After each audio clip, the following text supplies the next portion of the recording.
Let's give it up to the youth. Go to the squad if we win or we lose. It is in our veins, that orange and the green when it's through and through.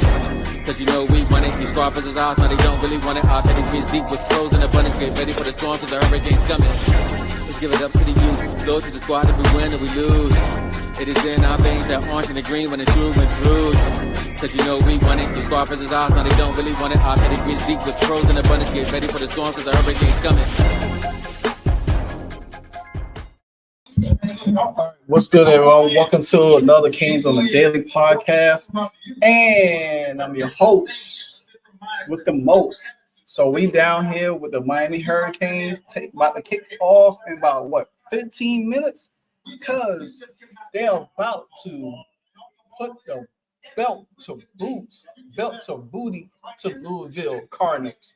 Yes, last 4 meetings they split, but this time I think this game would not be close at all for the Miami Hurricanes. Not at all. I think that Miami is rolling right now. So we are about to kick off in about 15 minutes. They talking to Ray Lewis, Boogie McFarland, Michael Irvin, and Jay Adegande on ESPN.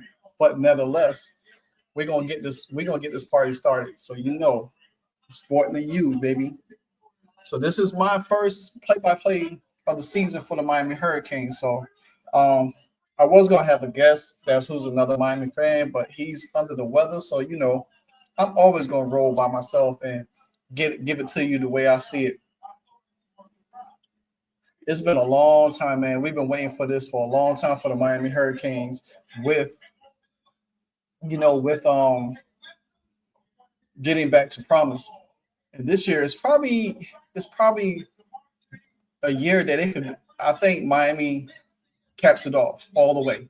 Even though you got Indiana out there and you got Ohio State, but I still think the Hurricanes are they up there.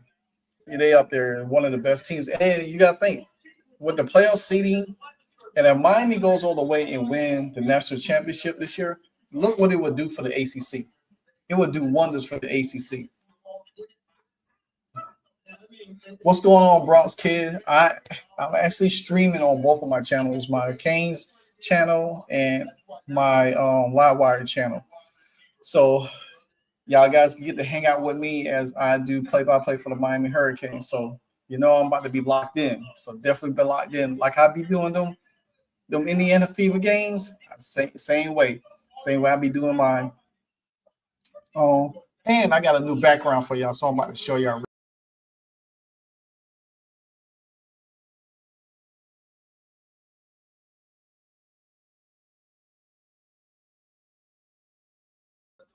So came up with that new background today. So but I got two. So, but I want to keep that one pretty fit. So I'm probably going to put the Bronx. I am. Me and Courtside already going to do play-by-play on that. So I could just see the humility in his face when the Commanders beat the Cowboys. We did a live stream yesterday, and he was like, man, Courtside funny. He is too funny for me. Oh my God. He really think they're gonna blow us out. He just don't have no clue who Jaden Daniels really is. I'm just so sorry for him. I'm about to pull up this get ready to pull this box score too when this game get ready to start, so I could follow it, have it for y'all to follow. I didn't even know North Carolina play tonight. They play Cal tonight at 10:30. There's like 4 games on tonight that I had checked for.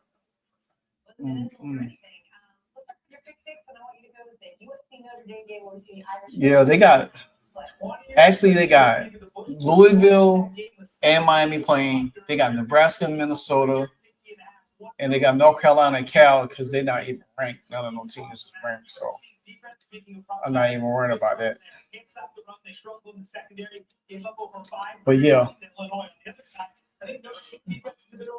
But Bronx, I'm definitely going. I'm going live. Me and Courtside are supposed to team up to do something on Sunday, so I'm definitely going to love this beat down with him. But But I pretty much what I'm gonna do. I probably do what I've been doing. I do for this. I stream on LiveWire, and then I'm gonna stream it all over on my Commanders channel as well. So, because if most of y'all not on my channel, then y'all can look at it. Some at home might want to play Alabama in the first quarter. They were dominant for the game, and we like Tennessee. Fourth big spot in a row for the tie. Go to Georgia, then host Vandy in a revenge game. Benjamin is only now that Memphis playing against the number one scoring offense in the country. One problem that Tennessee secondary is a bit banged up, so keep that in mind. But again, when we're catching more than 7, we've got backdoor opportunities late in the game for Tennessee trying to win. All right, Miami need to come on here. I'm ready for the game to kick off. Ready for the game to kick off. What do you like there? We're going to go with BYU plus the 3.5 points. Anything you want for the field goal, we want the ball. Style to make fun and stylistically this one. Bronx, you got a college team or NFL team? If so, who your team is?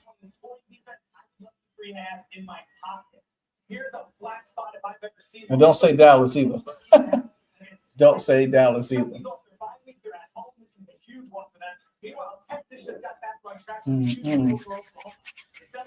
Oh, we got I think we got like about 6 or 8 minutes left before the game kick off. So normally I'll go talk basketball, but I can't talk basketball today. I got to do all this football talk. So yeah, it's hard. It's hard not to talk basketball. Okay. So you're a Patriots fan and you like Notre Dame and Michigan in college. All right, cool. I like that because I was even though I'm a Commanders fan, a Washington Redskins Commanders fan. Tom Brady was my guy because Michigan is my second team in college. And I followed Tom Brady's career from Michigan all the way to the Patriots and rode the Patriots for all 22 years doing Tom Brady's career until he left. Well, 21 years.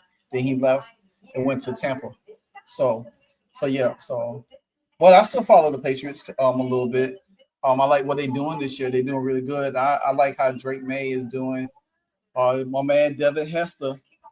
And my man Santana Moss, he's up there in DC too. So, but I like what Drake May is doing. I think Drake May's second year is going to be better than Caleb Williams and what's the dude over there in Denver? Dang it! I'll be having what's the dude name? Bo Nix. Yeah. It's gonna be but I think Bo Nix is gonna be fine because he still got Sean Payton over there. Caleb Williams, if he stopped trying to play erratic, I think he'll be all right. Just follow what Ben Johnson want him to do, he'll be fine. But he wants to be Patrick Mahomes too much. It's gonna get him messed up. And I think Jaden Daniels just gonna be Jaden Daniels. You know what I'm saying? I think that draft class is going to probably go down as one of the best draft classes for quarterbacks if all of them continue to have the career they're having. Because I think Caleb Williams didn't have a good first year. Jalen Daniels had the best year. Bo Nix was there. Drake May didn't have. Now you see Drake May having a pretty decent second year. Bo Nix ain't playing so well. He's there. Jaden, he's been injured, but he's playing well. Caleb's starting to come on a little bit. So now it's kind of like even out a little bit with the young quarterbacks between first and second year. So, but I still think that Jaden Daniels is still the best quarterback in the draft. So, because it's going to be hard for any quarterback to come in behind what Jaden Daniels did last year and duplicate anything. I mean, not having a good team. Taking that team all the way to almost to the Super Bowl. And if he had capped the Super Bowl off and win it, oh my God. Yeah, he would. That would have put that. It's crazy because Jaden Daniels did that in the rookie year and went to the Super Bowl and won it. He would have been in the Hall of Fame just because of that. That would have put him in the Hall of Fame just like that.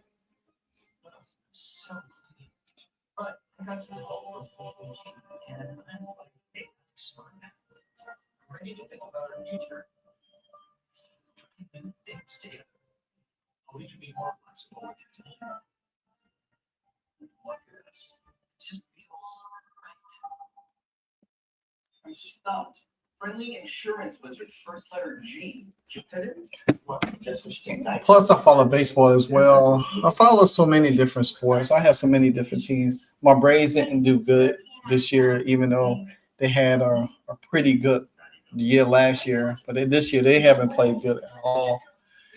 And then the golf season has come to the end. So I really haven't keep up as much as I did last year. So I usually try to be able to, but covering the Indiana Fever, it takes up a lot of time because the way they keep season coming really right into the summer, and you got baseball, you got golf, and you got the NBA playoffs and all of that stuff like that.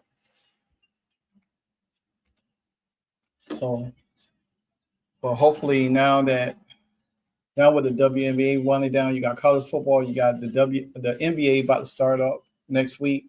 So it's gonna be, you got hockey and all of that stuff. So you're gonna have a full slate of sports around the clock all the way to around January, February again.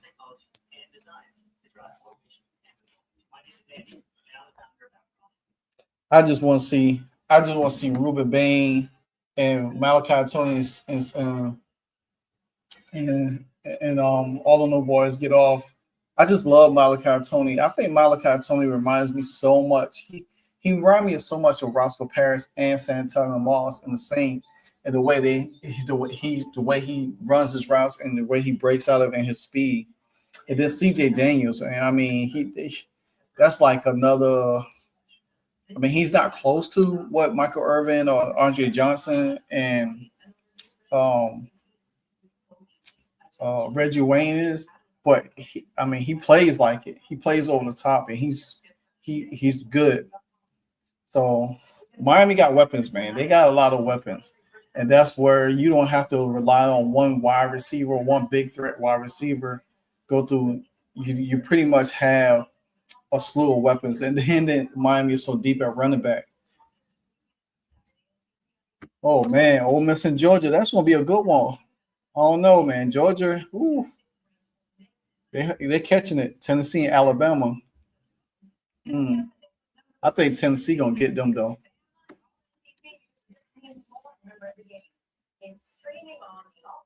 All right, we about to get ready to kick this off.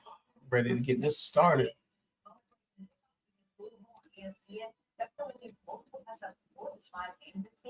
Including dropping 4 in its most recent game versus Florida State. So that's in honor of the rivalries. What are the best moments from the matchup? You go to 04. Mentioned at the center. There it is. 18-year-old Cardinals went into Miami and found out about Hester. 78-yard fourth quarter punt return helped the. I'm trying to get there we go. Thought it wasn't. Ooh. So yeah, I'm trying to keep that up there for y'all so y'all can follow along with it. I remember that year when Lamar Jackson was at Louisville and we played him, man. He lit us up.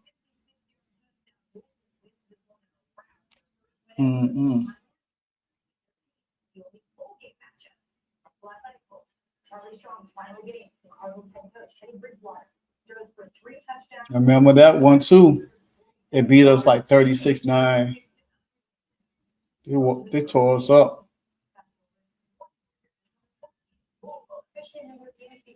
And their first game was against Miami.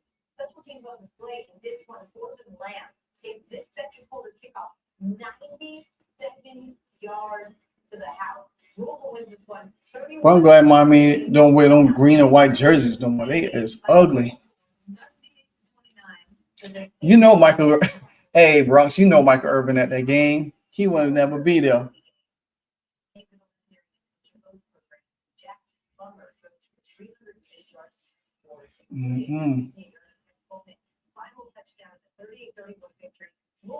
Yeah, he at the game. They actually him and Ray Lewis is at the game.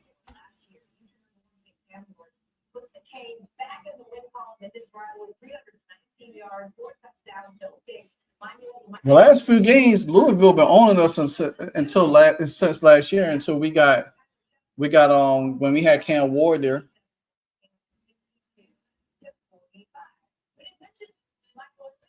Yeah, Michael Irvin and Ray Lewis is there. Miami alum and Pro Football Hall of Famers. So it's about to get good.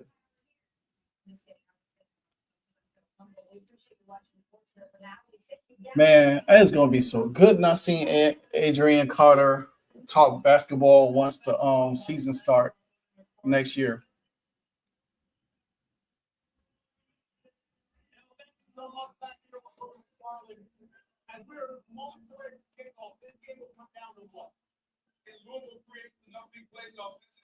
I don't know if Louisville can. I think they're gonna come after Louisville.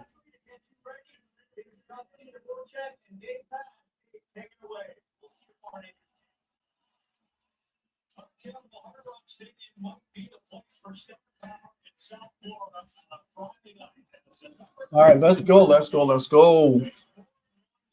Louisville 4-1.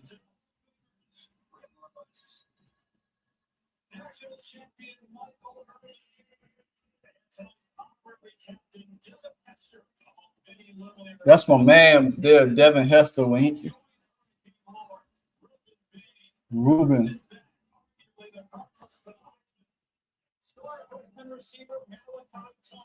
That's my man right there. I love some Malachi Tony, and he's just gonna get better. As long as Miami keep bringing some quarterbacks to play, so they could plug in that offense, they're gonna be good.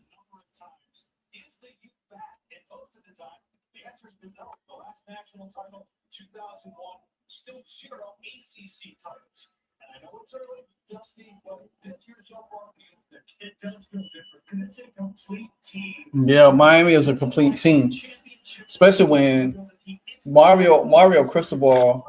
I mean, you think about it. Mario Cristobal had Justin Herbert over there at Oregon, and then he had to come to Miami, and it took him a while to get what he wanted, but he built that team from the inside out. And he took everything that he learned from being over there with Nick Saban, playing at Miami, his time at Oregon.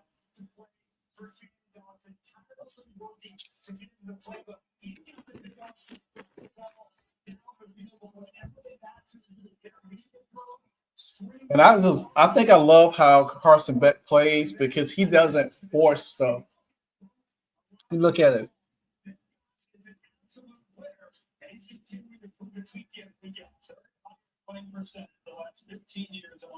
Well, he'll probably have that.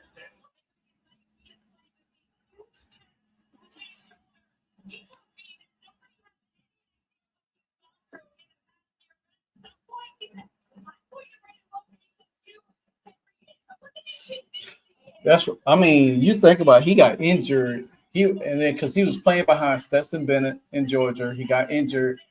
Then he sat out. Then he got transferred. He went to Miami. A lot of people thought he was going somewhere else. Miami got him. Came in there, got back into it. All thing he got to do is cut it off.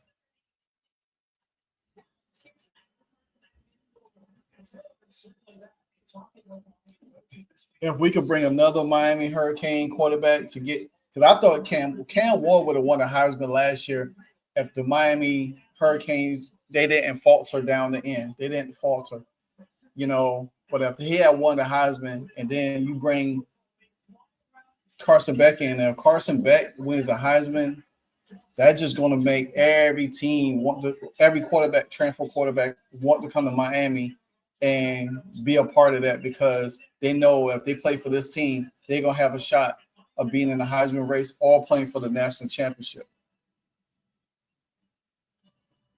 And it's going to raise your stock value because right now, the talk around Miami is that Ruben Bain could potentially be the number one pick. You know how long it's been since a defensive player was the number one pick in the NFL? That is crazy. That is crazy work right there. It's been so that long because it's all been quarterbacks. So if it's going to come down to it's going to come down to Carson Beck and Ruben Baines being number one pick.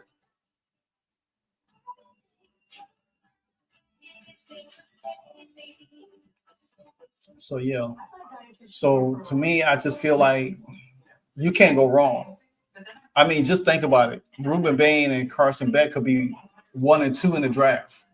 That's just how good this team is right now.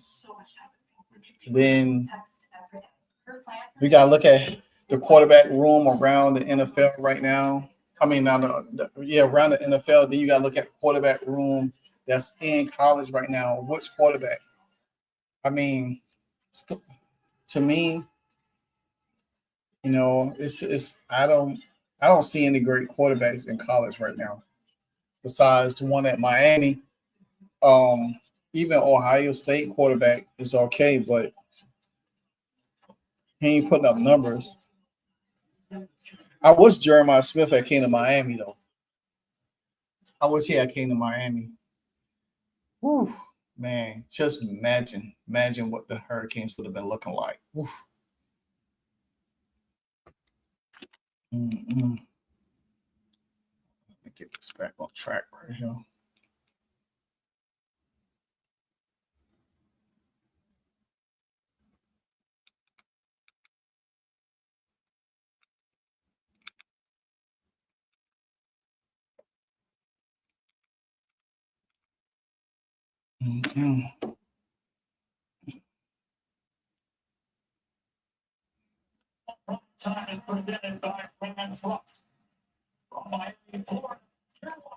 All right, let's go.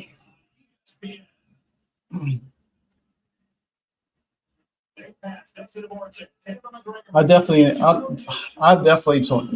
next year. I'm gonna be at a Miami Hurricane game.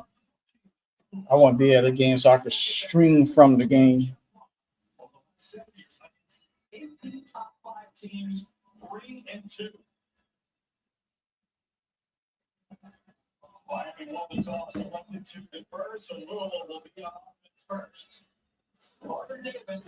All right, let's go.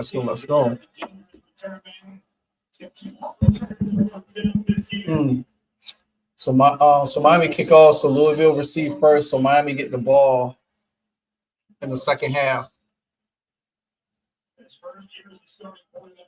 Miller Moss. Yeah, he transferred from out of USC.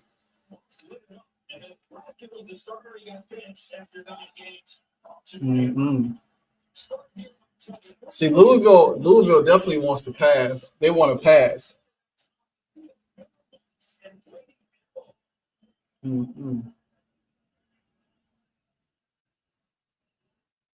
Oh.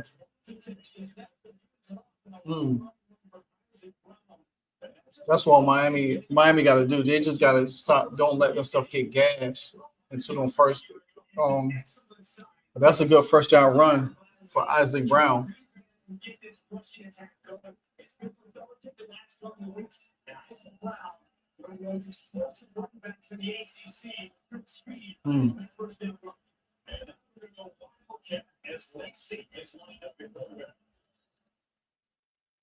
Oh, should have got him. There you go.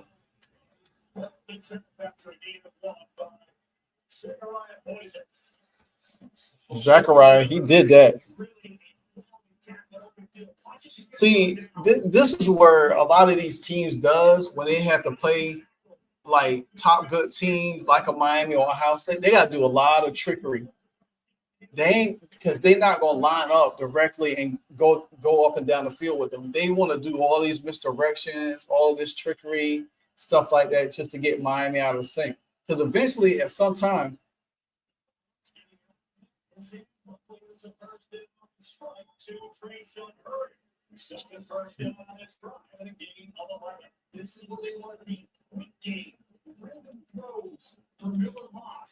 slow down that pass rush. It's an 8 defensive line of Miami that we're talking about. They can slow them and gate them and help this offensive line get the ball out of Philip Moss's hands. Well done on second.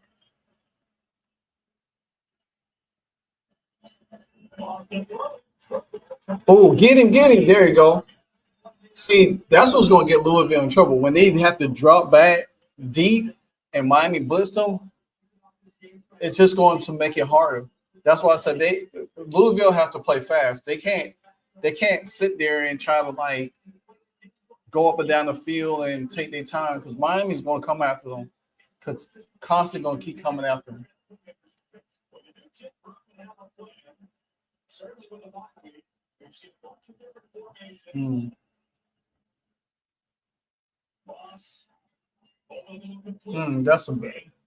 That should have been a tackle.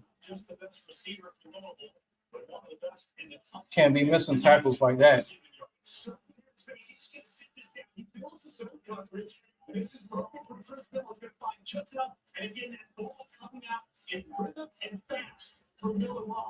An outstanding start to this Louisville offense.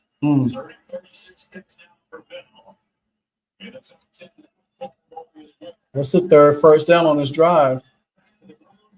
Oh man. Come on, y'all. That's one thing that used to kill me with Miami right there. Is they don't tackle. They try to grab, to hit. You gotta hit them guys. So he kept stutter stepping.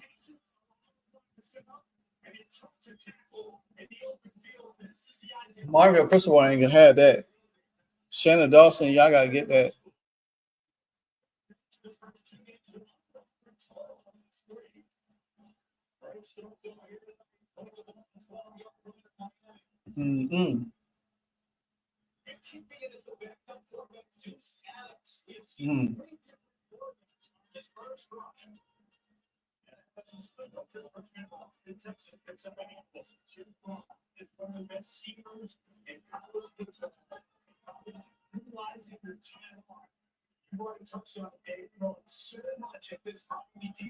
I think that ticker moving kind of fast right there.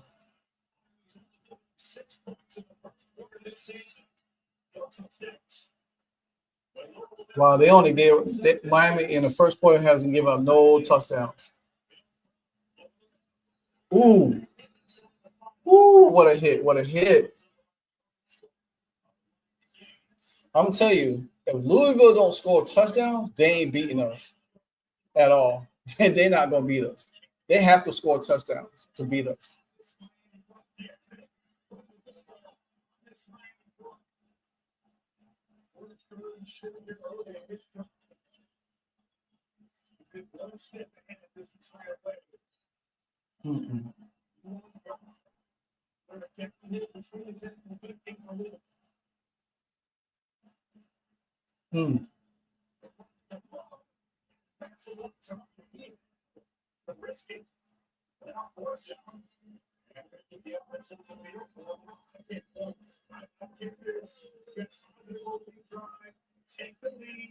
Well, they went for it on 4th and 1.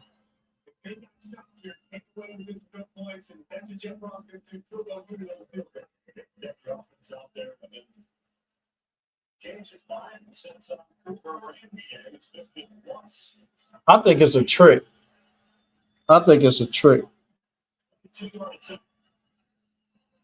See?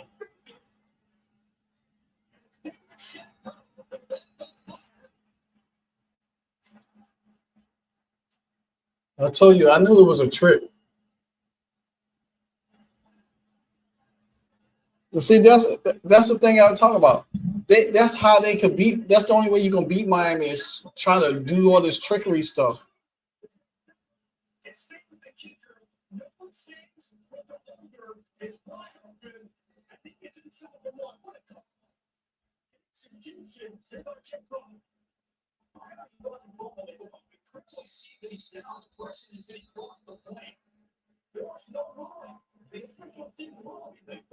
Wow.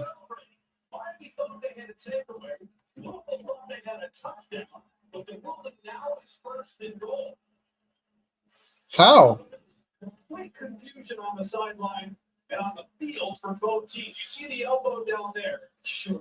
I mean, where's the nose of the football? Something's up the mat. Looks like that ball is just short of that first look.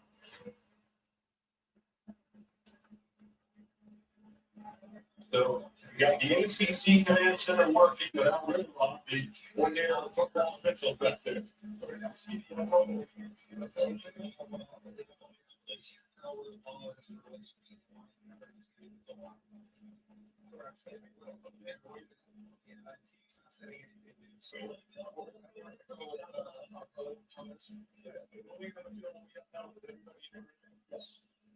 Hmm.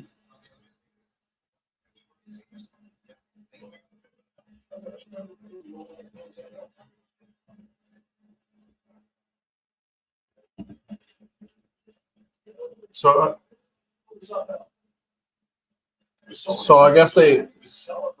Because I think they were confused and thought since he didn't get in, they were thinking it was a golden goal situation. It wasn't. It was 4-2.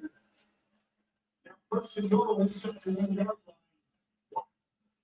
What is open drive? Check formation.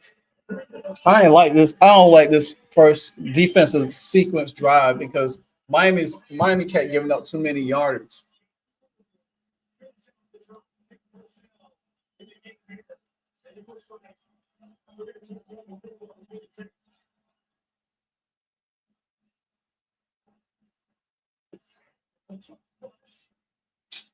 It ran that just stupid tush push thing.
I'm not liking that drive.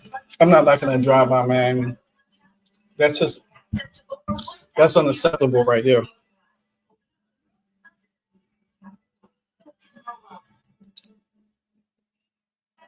You guys sit next to your girl and kiss cam. This game has got a lot more interesting.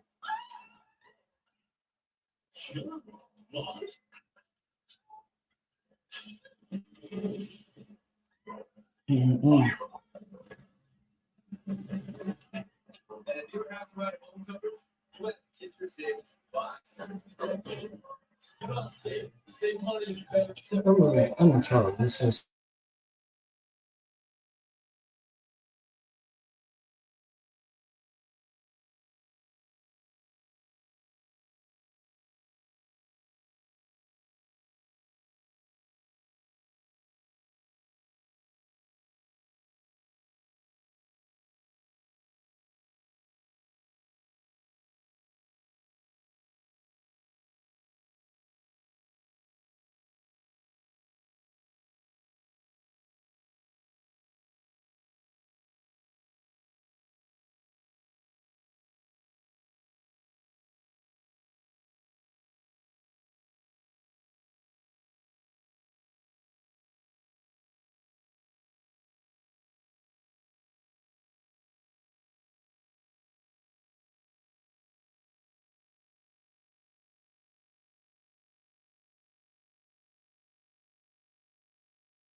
All right, Miami need to go ahead and come down the field and score. They definitely need to come down the field and score. Quit playing around.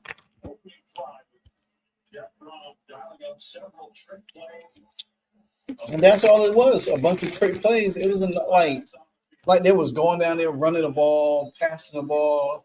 It all was just trick plays back and forth. You know what I'm saying?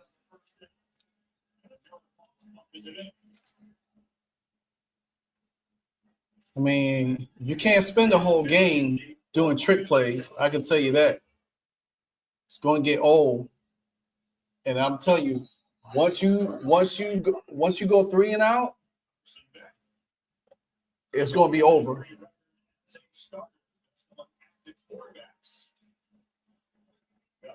Touchdown passes on the season.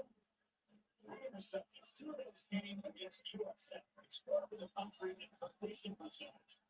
2 national titles as a backup at Georgia.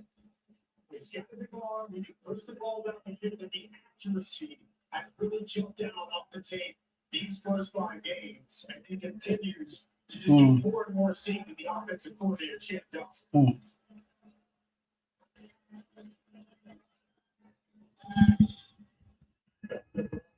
Oh, nice. That was a good gain of 4. Oh, that's what I want them to do. Go up tempo. Definitely go up tempo.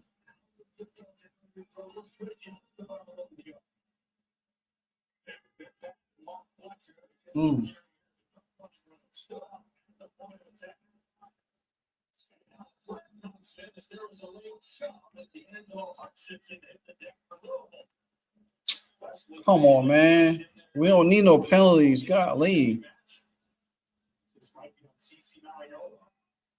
Hutchinson came in, gave a little push, and then now we know with a full extension. They always catch the second guy. Personal foul. Come on, that's crazy. The conversation with the outlet. Right here in the screen. Man, come on, that's a flop. Oh my gosh, man, come on. That's a flop. In this league, these kind of situations, you see all right there for like this. It's third down, 25. And that would be for a swing a lot of time. 18 plus normal defense. If the MCC defense and total defense, and they're going to bring it out. Yeah, Bill Hutchinson, a host of guard defenders flying around.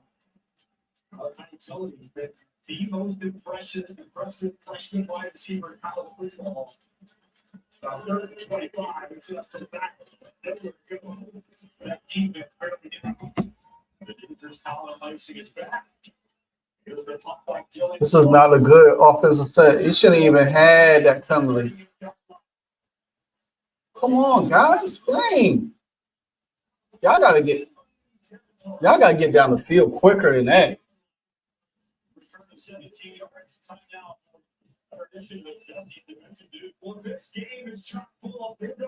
King Mesidor.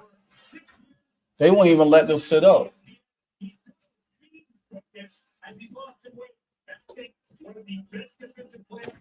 They kind of like they're trying to use Miami's speed against them.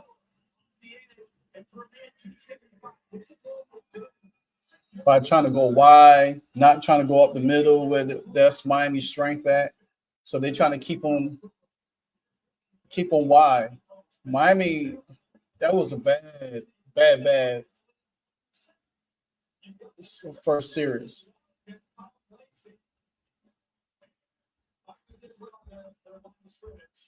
See, this is what I don't even like, because if you're going to use all of them trick plays, wildcat, all that. I mean, after a while, it's not going to work.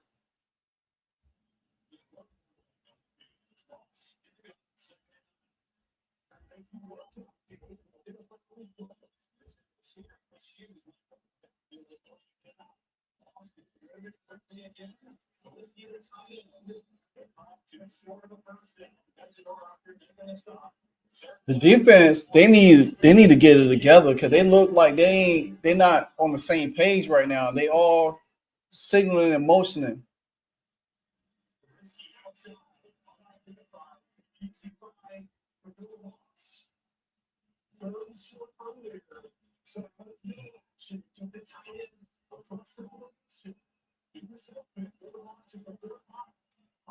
And the stadium is not loud.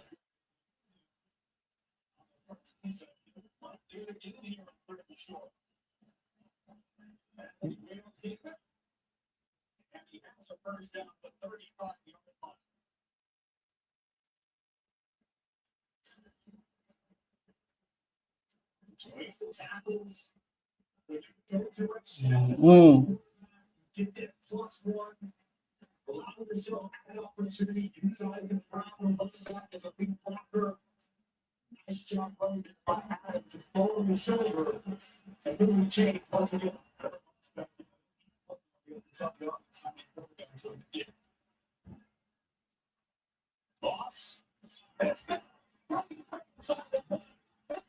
What is going on?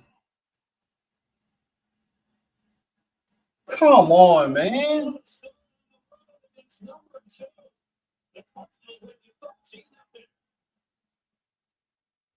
Come on, guys. Y'all got to get it together now. He came straight across the flat.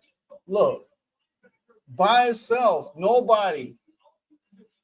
All you needed is somebody to stay back, and that could have changed the direction of the whole play. There was nobody there with him.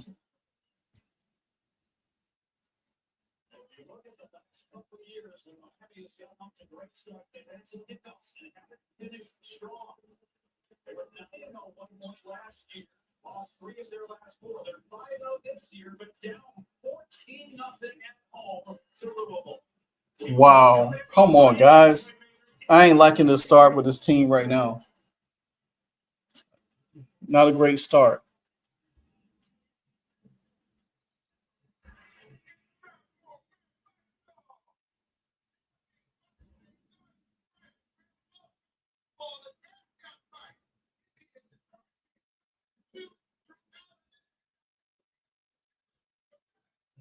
That's bad. That's not even good defense right there. You can't get in no misdirection and not have a linebacker that's to slow up that pass across the middle.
What's going on, Retro? Yeah, that score sucks right now. It just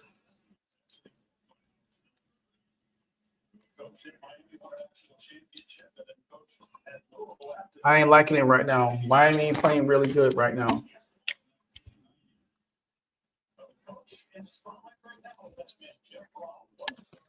I ain't playing. They ain't playing good right now. Happy Friday to you too. Happy Friday. Miami need to get on the ball. I ain't liking this right now.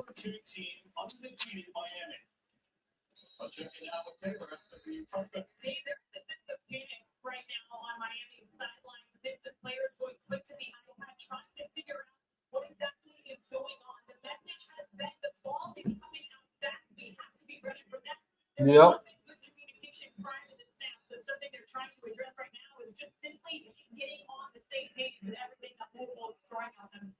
So they not allowing Miami to get set on defense. What it is, they trying to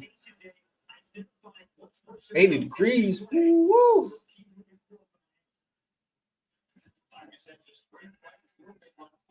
Oh, CJ. That's what I'm talking about. Man, you need to start getting fall around here. It's been in the 80s, 70s. I needed a little bit, about 75. I'm telling you, Louisville better not allow Miami to get going. Once Miami start getting going, it's gonna be over for them. Oh, Malachi Tony. Oh, yes. I'm telling you, Miami got nothing but speed on the outside.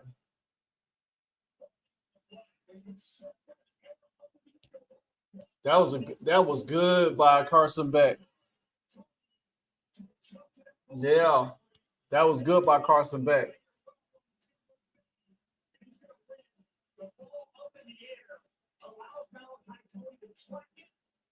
Because see, even if Malachi was going to get it, and the defender, it would have been a pass interference too.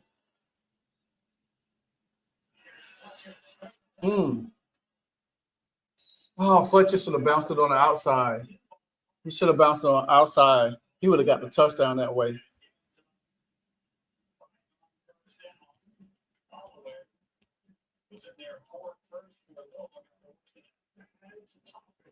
See that they kept this off with a touchdown. This is the way to respond back. Now they defense just have to get them back into the game.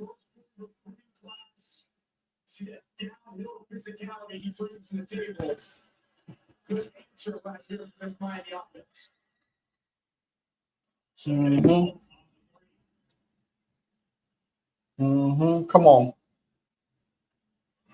Woo! And see, to be honest with you, Miami's offensive line is bigger than Louisville's, and they can stop bullying them.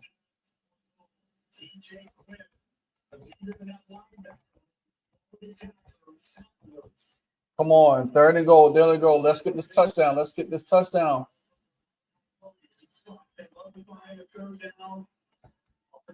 need this touchdown. Come on, let's go.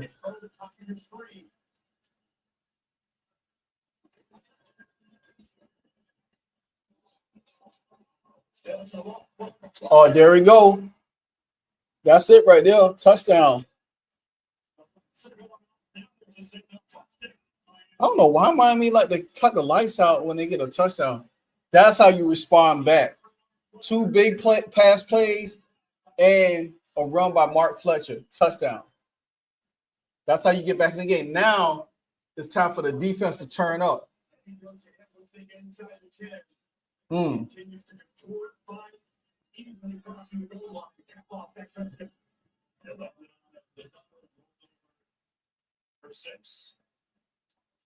That was just a 2-minute and 50-second response by Miami to come to the deficit. And half of Davis puts this through. Yep. That's how you do it. Now all they got to do is the defense come out and get after them.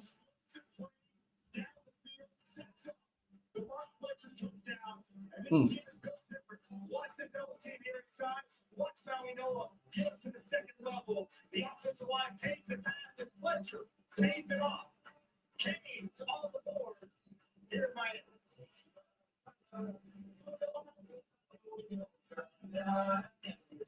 Spurs match in the debut inside the NBA on ESPN. What a guy. Why you Jeff Bridges here? I'm feeling the T-Mobile commercial. T-Mobile, get the new iPhone 17 Pro. Most pro iPhone yet. You can't teach that. Yeah. Okay. It's like 20% for steal the big guy. iPhone 17 Pro. What? Big.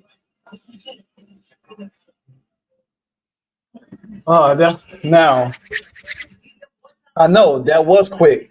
That was quick.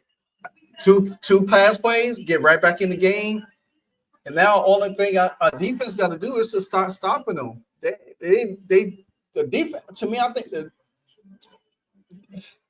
like I was saying before, is that teams that play teams like Ohio State and Miami and Alabama, they like to use a lot of trick plays. That's the recipe to try to get them off. They know how great Miami is up front, so they try to stretch them out. Get angles on them a little bit. And then try to catch them off balance and stuff like that. Now, if Miami start hitting them in the mouth, it's going to rattle Louisville, and then Louisville is going to it's not going to respond, and then Miami is going to get the ball, and then Miami going to put pressure on them and start scoring. Once Miami start rolling, Louisville ain't going to have a chance. It's kind of close now, but the first two touchdowns by Louisville, I didn't like.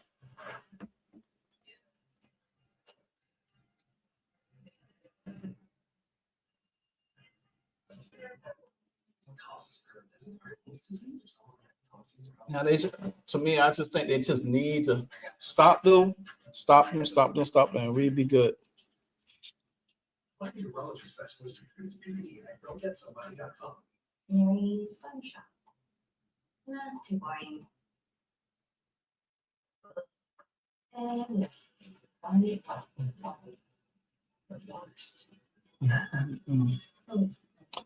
And then North Carolina and Cal play at 10:30. Bill Belichick.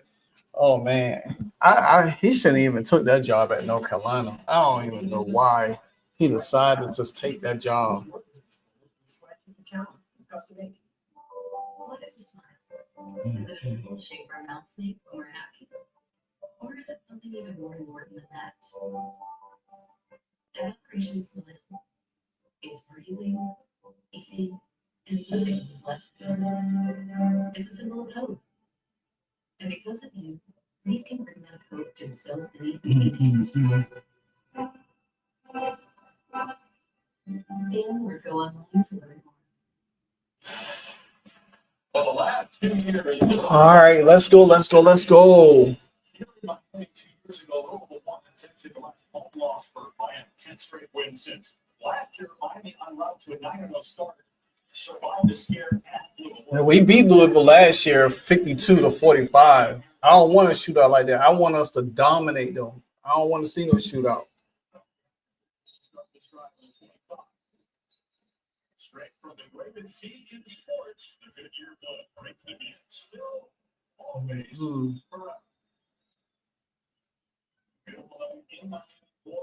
Wait, Retro, who's Bill? Second ACC game of the season. Florida State a couple weeks ago. And you can tell Oh yeah, Miami did have a bye last week. I don't know. I don't even like Friday games at all. Just don't.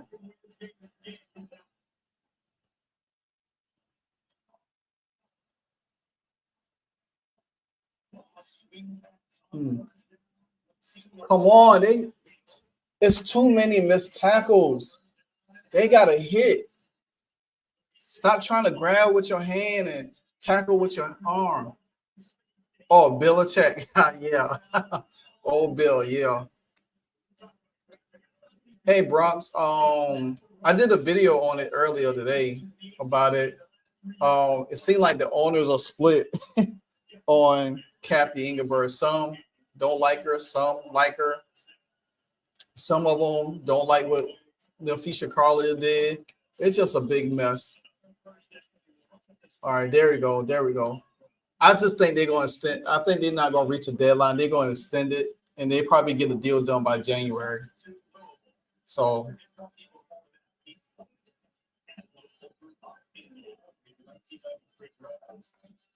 second down, second down. This first quarter been kind of long.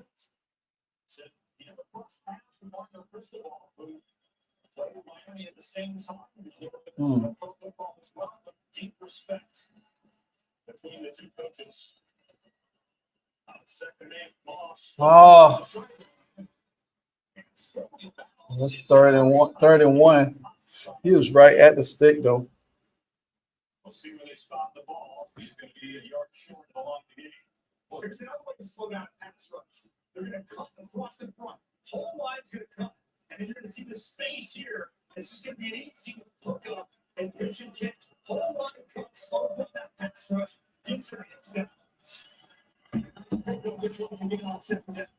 All right. Oh, they ain't get it. Second effort, it's going to be close. This might come down to a big decision. Looks like it's going to be a little bit short day. So the spot we have in front of us. It's just time to think about it. They probably gonna go for it on fourth down though.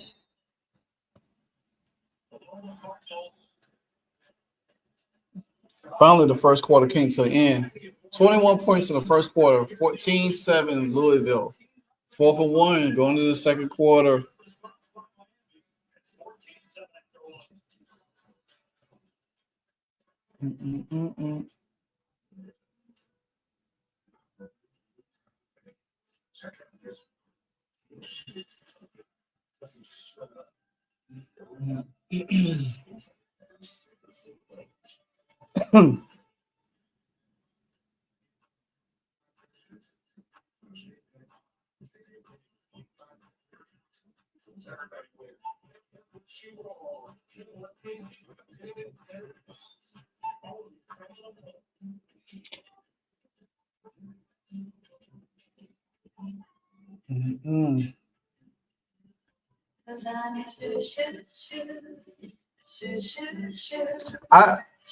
I just hope they do get the CBA deal done. Just get it done and over with, and just move on. All of this hold up, it's dumb. You know, it just ain't. I mean, because you basically got yeah. Shoot. You got two expansion teams that's got to do expansion draft. You got free agency to look at, and you holding everything up just out of greed. To me, I just go get it done and over with, man. Playing all these games, I just don't see it. To me, I just don't see them getting a deal. I mean, I see them getting a deal done, but it's going to be taking extended. And I think the owners, you know, that was your nickname when you was a kid. Shoo. Oh man, that's funny. Shoo.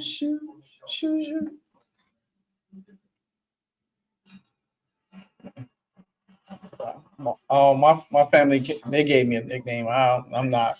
It's from one of the Little Rascals. I am not gonna say.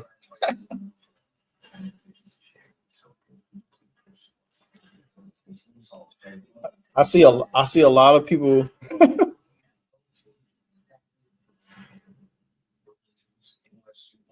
I see a lot of people was reporting that Captain Engelberg is getting fired. I was like, shoo, baby. Oh man.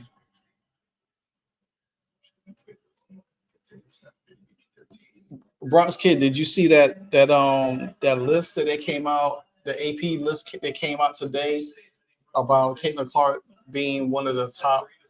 She made the all-time greatest women's college basketball first team list, and and the internet almost lost their mind. And it's crazy, it's crazy. But and see, this is the thing about me. I feel like if you don't look at a person's overall body of work without and not including championships, then you're not really paying attention to the player. You just, people was going crazy. To me, it just feel like everybody is like,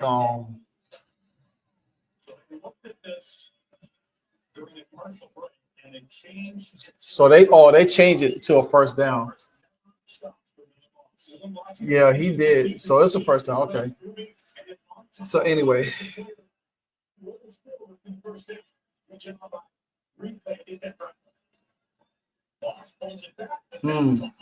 That was a bad pass. He can't throw. I just think that people don't look at the body of work of a player. They just look at championships. I mean, if you think about, I did an analogy today. I say you take everybody on that list who won titles, take all their titles away, they still don't have the greatest career than Caitlin Clark. They don't. If you look at Caitlin Clark's body of work in college and what she has accomplished, compared to theirs without no titles, guess what? Oh, almost intercepted. Oh, and then he hurt. Get up.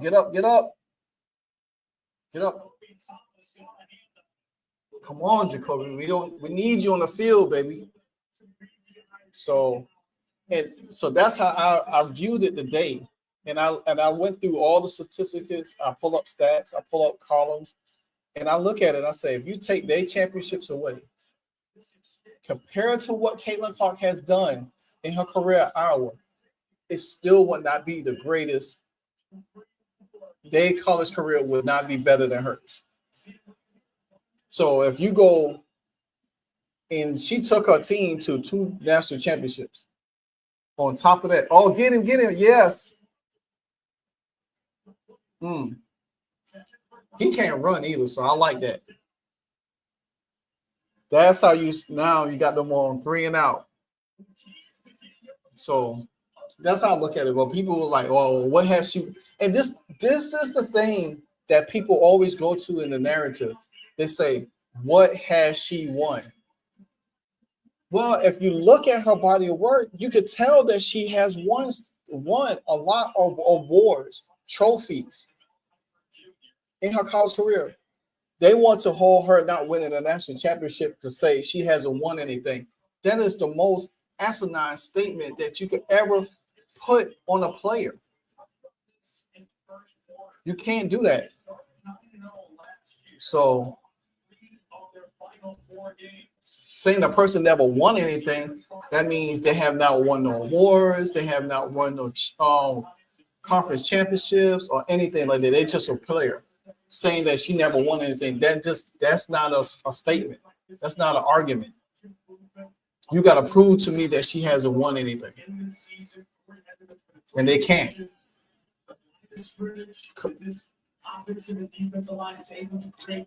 Miami deep in their own territory. Oof.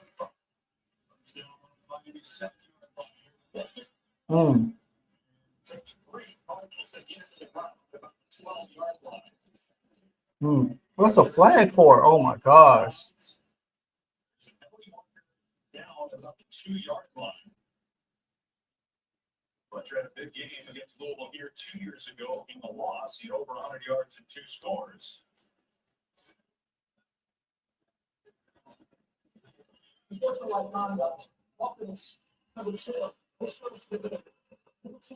Come on, Malachi.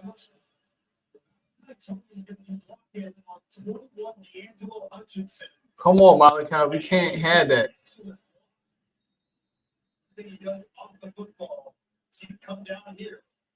Gonna get the initial block, pancake this spin, and then whenever he gets up, kind of stands over the top of him and draws the flag.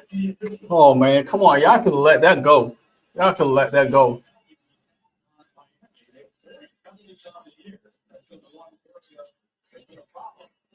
Watch your no running road that time. Oh, Jerry Lawson finishes them off. TJ Quinn in there too. This is not the wrong. TJ Quinn put together an excellent season. Led Louisville tackles each of the last 2 years on pace to do a third straight season. mm-mm. And spearheaded the second 100 of the Spark defense. Second and 12 at the 5-yard line. All right, come on, guys. Come on. Straddling his goal line will Mm. go from the end zone. Oh, nice. It is a first down. That's a good first down. Good first down. Now that gives them a little bit breathing room. The first is back to TJ Day. Back to the ball again. Stepping up. And taking it. Oh my gosh. Come on, man. Oh.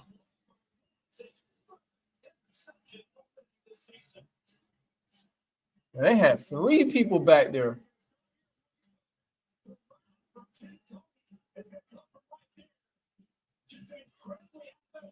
To me, I would have threw it to the tight end. Oh, you had CJ Daniels on the outside. You could have pump fake there and then throw it on the other side to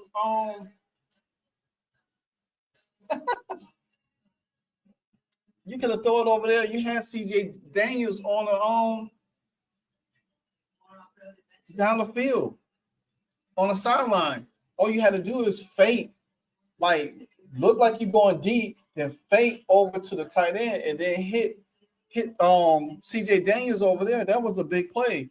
You ain't got to force it down the middle. 48 months. Plus 1,000 new steps. 2025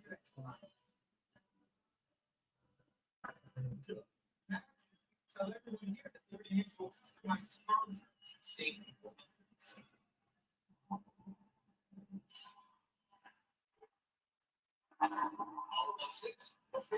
Dang, that is not. Oh, I hate that right there.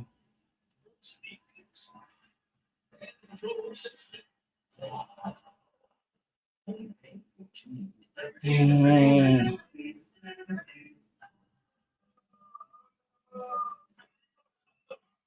Sorry about that. We'd like to try the monster. The monster.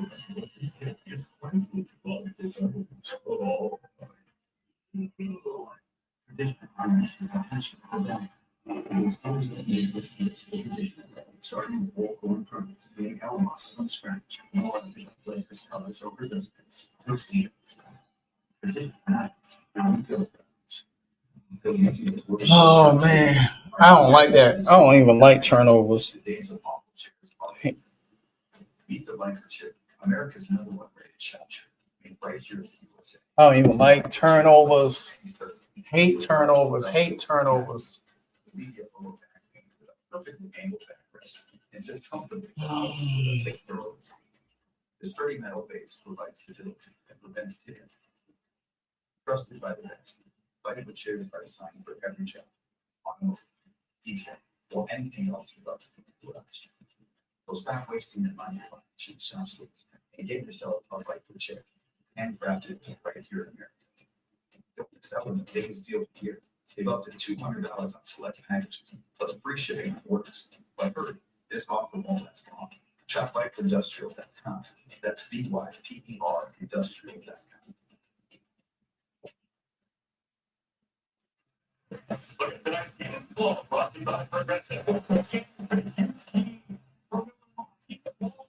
Mm-mm. Now Miami just got a hole again. Let's see what they're gonna do right now.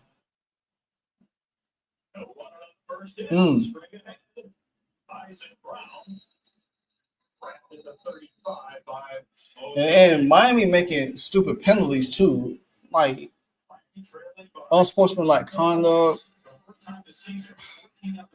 You can't do that. You can't put your team in a bad situation where they already back in the bad territory.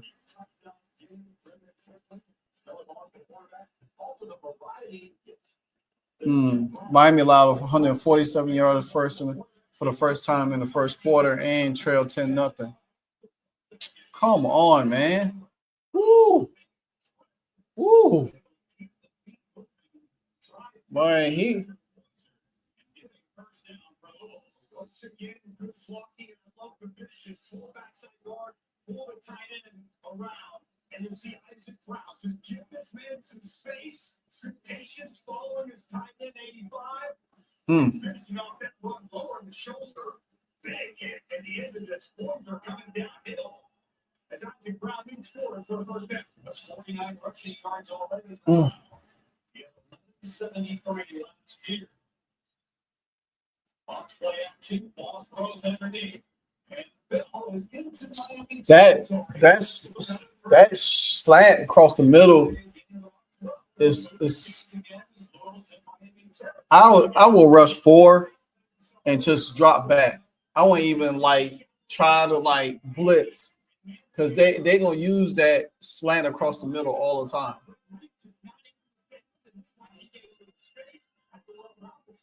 I won't even blitz.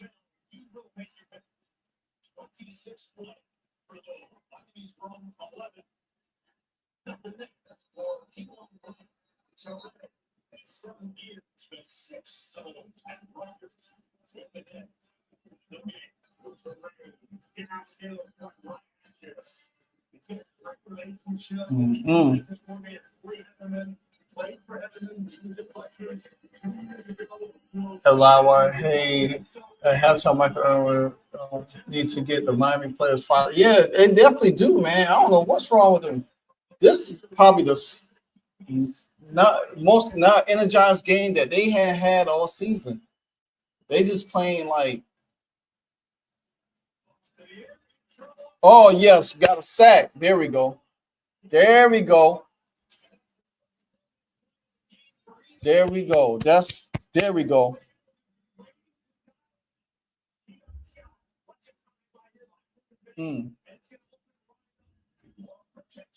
Man, he hit right behind Ruben Baines. So good. So good.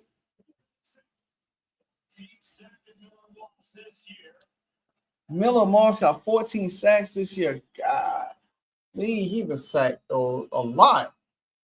That's a quarterback.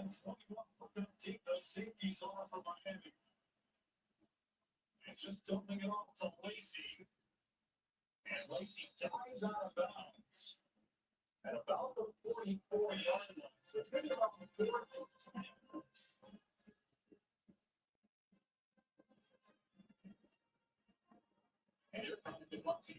No, I would say Louisville ain't that crazy to punt the ball. I think we've said it this year.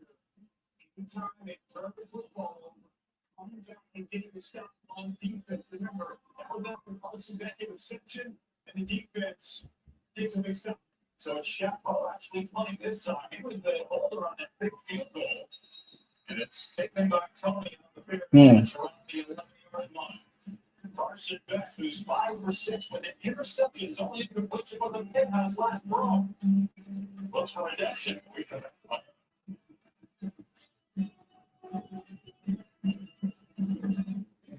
You guys make a statement. Hey, I got for my mom. Which I got for my mom. Yes. Because they're the only ones that. All right, we need a score. We need to score. We need to score. We need to score. We need to score. Miami needs to score. They playing. I don't know what they're playing right now. They playing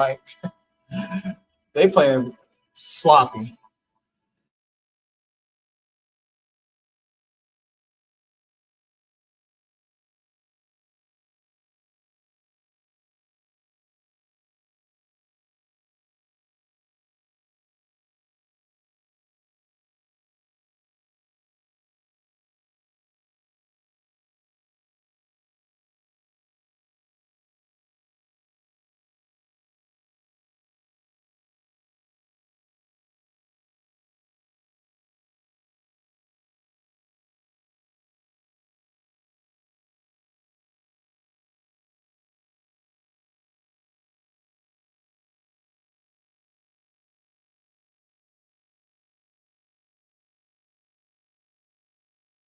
LiveStream.com and do it next now.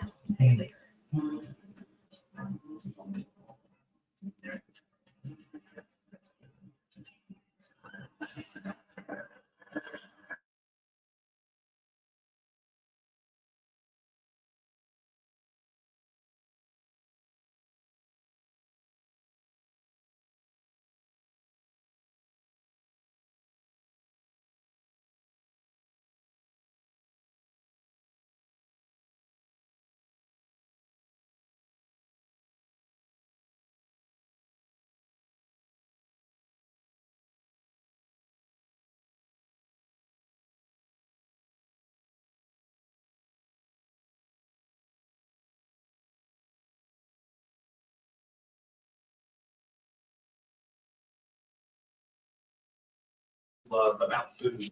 So it's like what?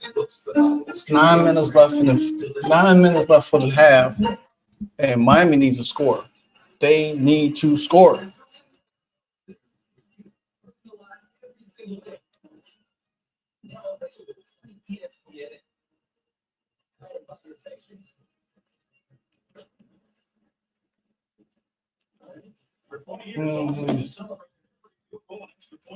Participating universities by donating to the university's athletic scholarship fund, supporting all student athletes. Thank you, all state. What is going on? Number 2 in the country, it's hottest since it was number 2 in 2017. Got off to a 10. What is going on with Miami? It was a 9-0 start, lost 3-4. This year, a 5-0 start, and down 14-7 early in the second quarter. Here at home, it was 14-0. Should wait for the first. Oh, come on. Let me see how many penalties Miami got so far. Just not happy about that. Mark Frisball called it first the next game on the Malachi Tommy is that we cannot beat ourselves. We have to play football. 3 penalties for 23 yards already. Yeah. We can't, we killing ourselves. We got to settle down. We can't get into one of those things.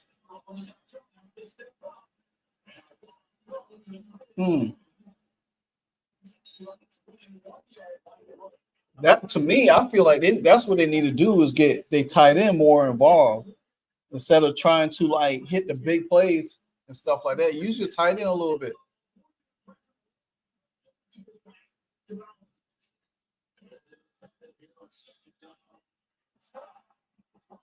Oh, he should have just kept going outside.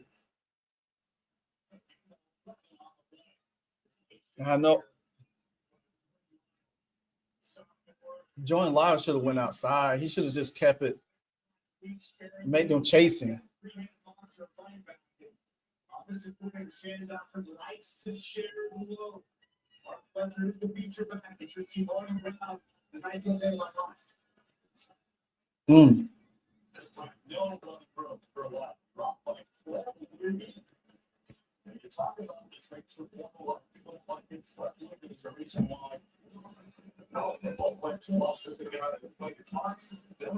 Come on, don't tell me he threw another. In the ACC, highly productive. They're off the edge for the Cards.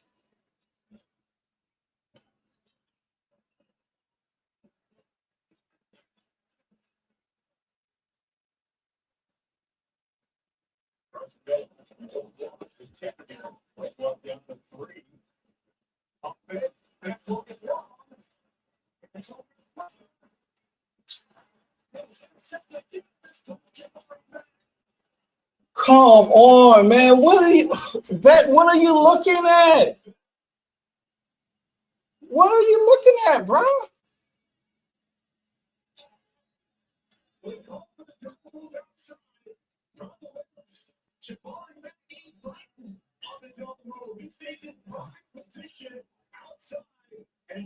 You had Malachi Tony right there. I would have just do it to him. Not forcing it. They playing deep.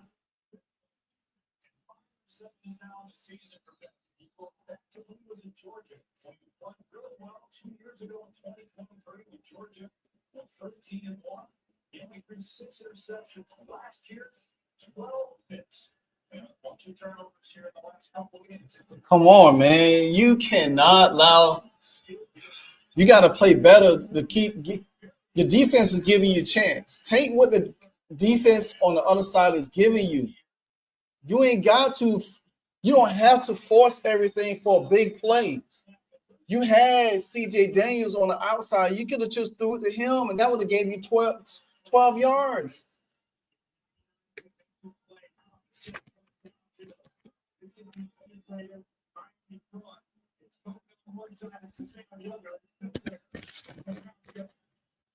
That's crazy. That's crazy right there.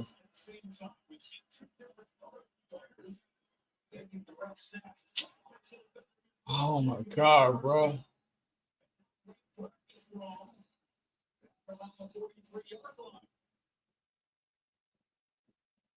Boys are shoved Brown out of bounds in game 17. The ball will start to walk backwards. Okay. Okay.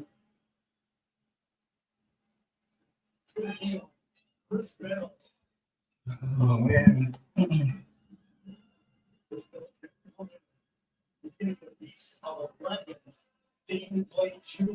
Oh yeah. That is a blindside block. I mean, he barely missed him.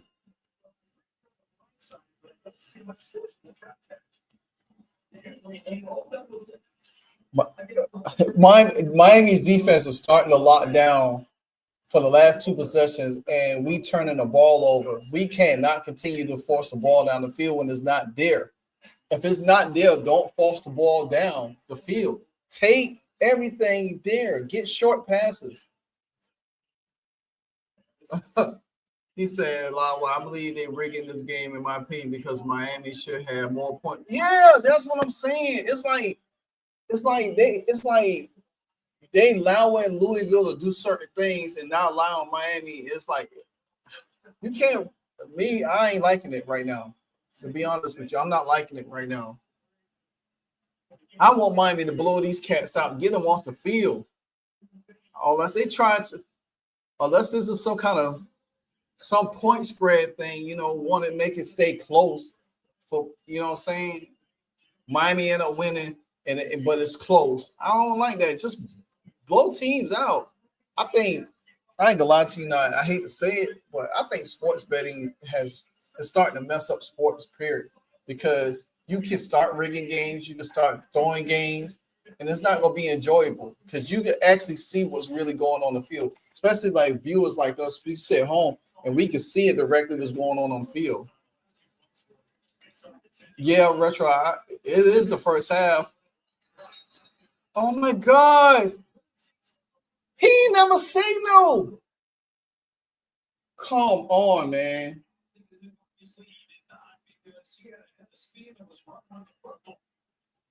They just I don't know what they're doing right now. That's a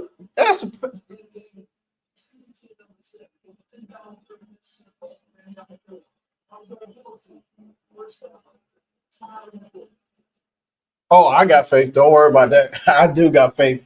They gonna win. I mean, but I just don't like how the what? He didn't even signal. Malachi Tony did not signal. How you gonna call a delay a game? Oh my gosh! I wonder if these are the same referees from the WNBA, because it sure seems like it right about now. He did not signal at all. He just ran up and caught the ball. He could have easy ran. That was a touchdown. This is crazy right here. This is crazy. Serious allergic reactions and increased risk of infections and liver problems may occur. Before treatment, your doctor should check you for infections and TB. Tell your doctor if you have an infection, flu-like symptoms, or you need a vaccine. Healing is possible. That's wild. That is wild. They literally stopped Malachi Tony's momentum just to give the ball back. I mean, just because they knew that was a touchdown. They knew that was a touchdown. That's wild.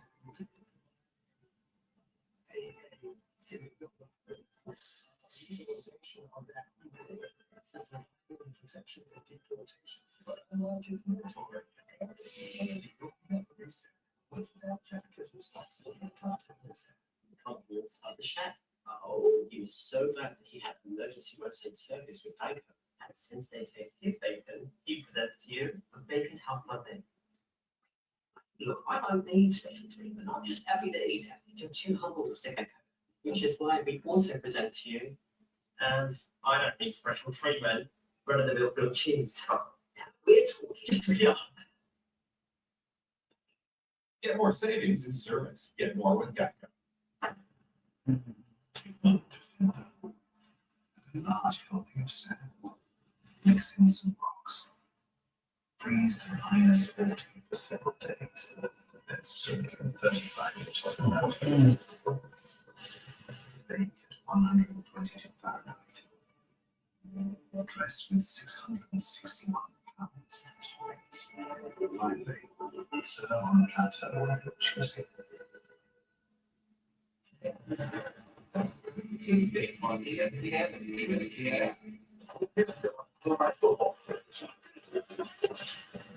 There's Russ. Someone else.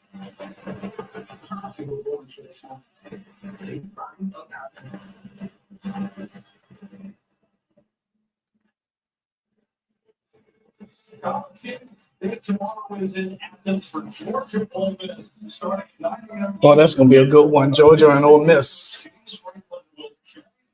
The set exclusive interview at 11 a.m. Eastern Time. All right, come on, Miami. Let's go. Let's go. Let's go. Let's go. Let's go. Let's go.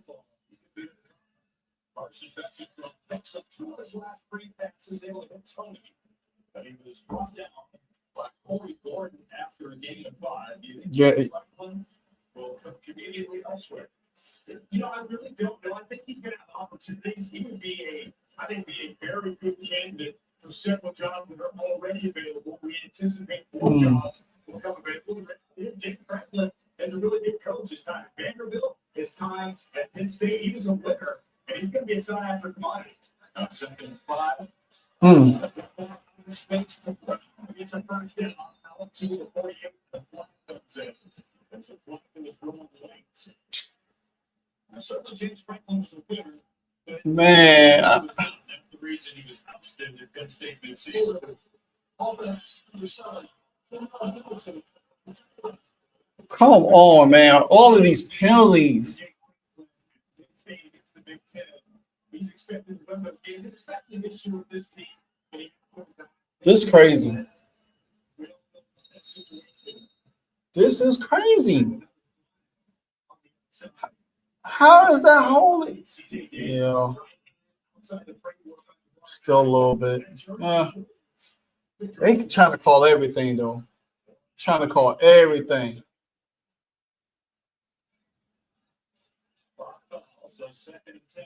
Oh. Oh, go ahead. Go ahead. Come on, Malachi. Go. Dang. Oh, we almost had that.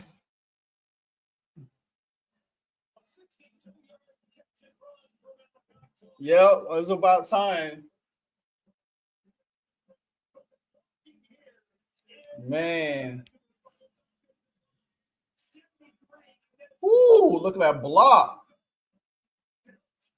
Man, CJ had moved out the way, he would have been gone.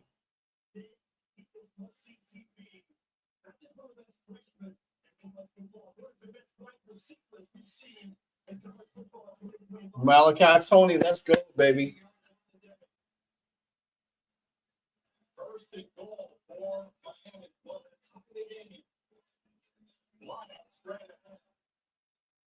Nothing doing.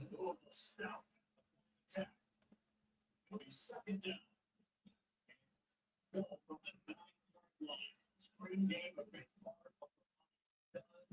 Let's spread it out. It's the football out in space.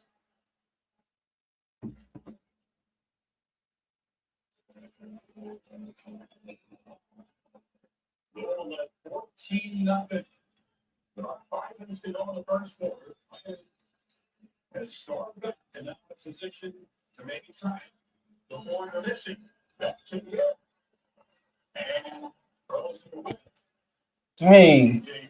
I don't know why CJ short his route like that. He should have kept going. He shorted his route. It's crazy. Shannon Dawson dials up here. Excellent offensive coordinator in his 3rd season in Miami. I will take number 10. Malachi Tony. We'll better think twice and put play number Johnny. As tough as anybody can do with it's a good set. Oh, go back. Oh. Somebody should have came so he could have threw it. Dang it.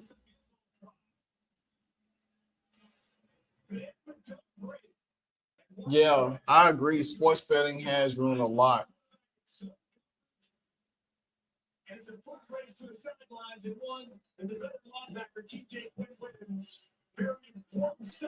Yeah, ever since sports betting, it's too much.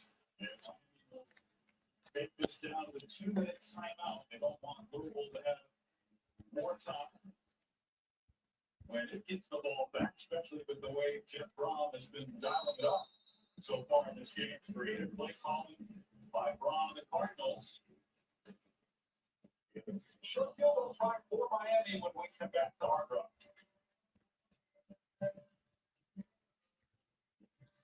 Influences on If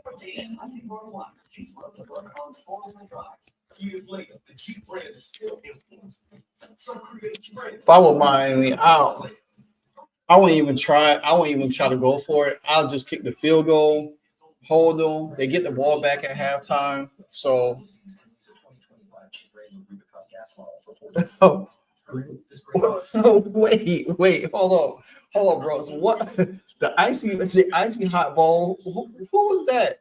Oh, you talking about Aaron Rodgers and Joe Flacco? Yeah, I did. I watched the second half. That's funny. In the icy hot bowl. That's wild. Hey, Joe Flacco got the best of Aaron Rodgers though. Jamar Chase went off. He gave me 40 something points in one of my fantasy and gave me 38 in the other. So I got a good head start in my fantasy football, NFL fantasy football for the weekend. So yeah. So definitely I'm glad it excuse me. Yeah, that's funny though. Well, Aaron Rodgers is cooked though. He is so cooked. I like, bro, you might as well just retire, give it up. Mm-mm.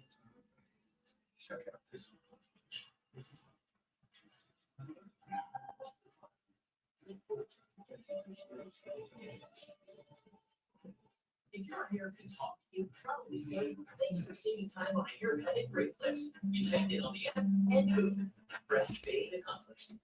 Do you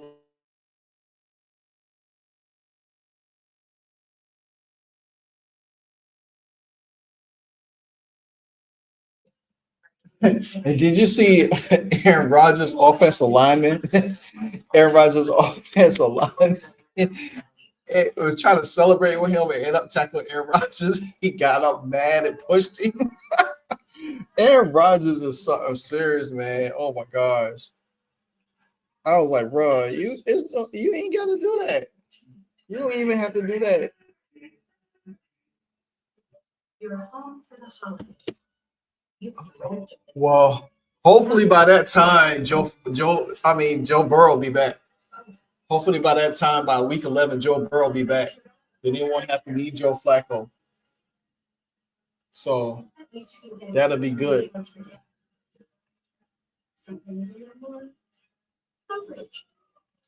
I mean, honestly, Retro, Joe Flacco did good with y'all last year, though. I mean, he had y'all like, and I mean, he really had y'all in like great position last year. He played really well. I love that one fade that he did to T Higgins last night to seal the game. That's that was a good pass. All right, so Miami kicking a field goal right now. Mhm.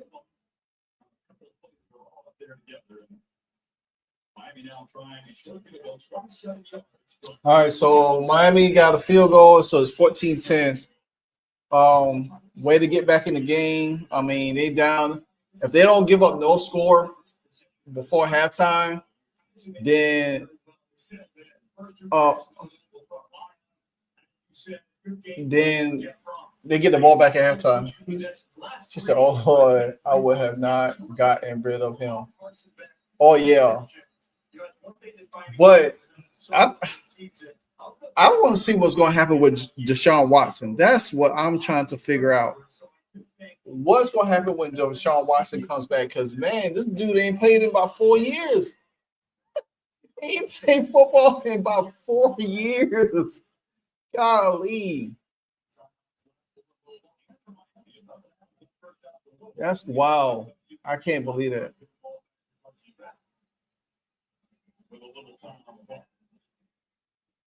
Davis, who just made his fifth field goal in 5 tries, will kick it deep to All right. on to the 25. Saturday, FCC and ABC College Football. Good. LSU and Vanderbilt. It's Ole Miss in Georgia, and at night, Tennessee and Alabama. And of course, every game is on the all-new ESPN app. LSU Vandy. Browns should have kept Nick Chubb. Yeah, they should have. Lord, buy him out. And oh yeah, they need to buy Deshaun Watson out. The only reason why I'm gonna tell you, the only reason why Deshaun Watson's still a Brown because I think he still got legal troubles, and I think soon as he get released, there's gonna be a lot of people come out the woodwork because he needed that money from the Browns to pay all the legal fees and pay all the settlements. That's pretty much I think why he's still on the Browns. And I think the Browns ownership is protecting him. You know, they don't even care if he plays or not, you know. So, but that still is gonna mess them up in a sense. Cause they drafted 3 quarterbacks. They ain't using either one of them. And then so it's gonna be interesting because I think once Deshaun Watson leaves, it's gonna be bad for him. He ain't gonna be able to hide behind football and contracts. People gonna come after him. The women gonna be coming after him. People gonna be coming out the woodworks. It's gonna be bad for him. The best thing he can do is leave the United States, live overseas, do something.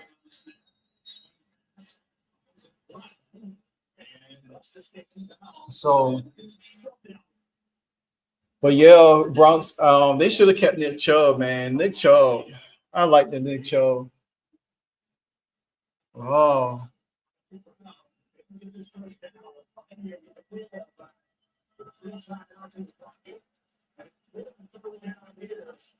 Oh, come on, man.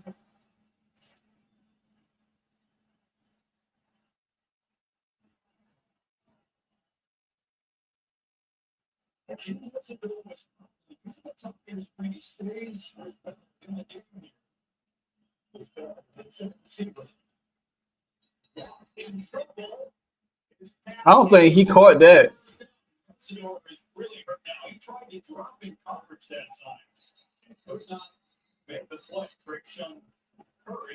I don't think he.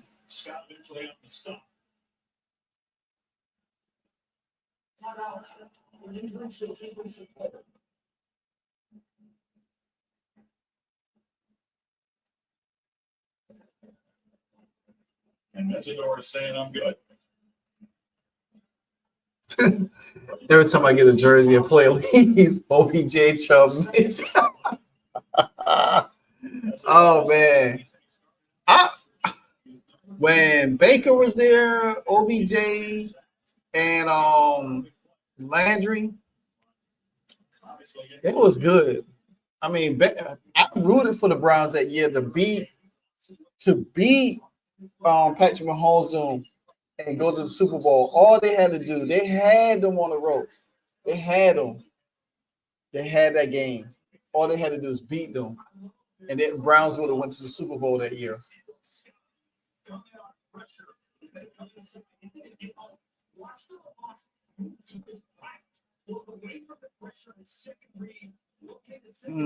He would have got sacked if he didn't move.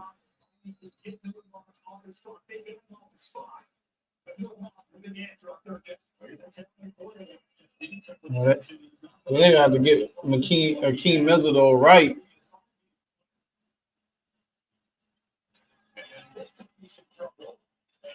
Oh my gosh, I almost intercepted. What team is OBJ with right now? He's a free agent. He's not playing nowhere. I remember one time Washington was looking at him. I was like, nah, bro, we don't want him. He's washed up. And nobody is going to pay him all that money. And he's not, right now, he can't stay healthy no more. He gets injured really quick now. He don't went to Miami. He don't went to the Browns. He went back to the Giants. He don't went to the Rams. I mean, the Raiders, it's over for him. He just need to stay.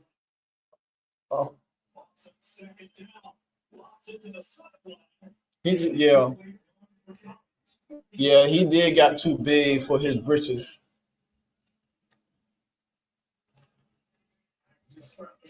He got too big for his britches. He thought that he was going to that one-handed catch, made him famous.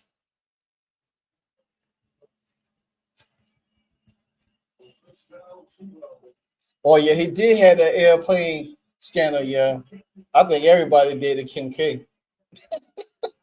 Everybody dated her. Well, in the industry, she went from football players, basketball players.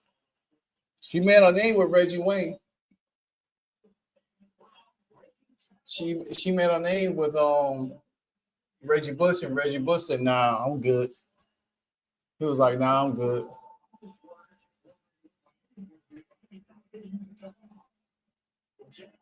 What is they doing?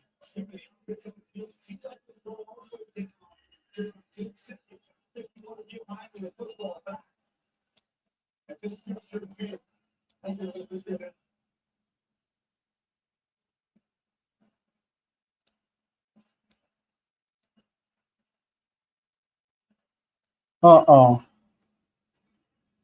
they're gonna just run it down to about 10 seconds. Yeah. Yeah, I have seen OBJ on some podcasts though. He was on some podcasts. He was on some podcasts, but that's about it. So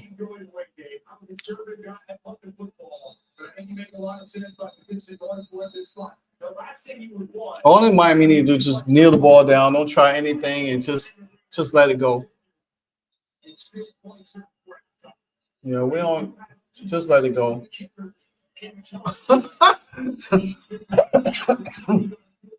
What about Antonio Brown? We haven't seen him since it's all right. Oh, he went crazy though. He went off on Tom Brady and talked about, all kind of stuff, man.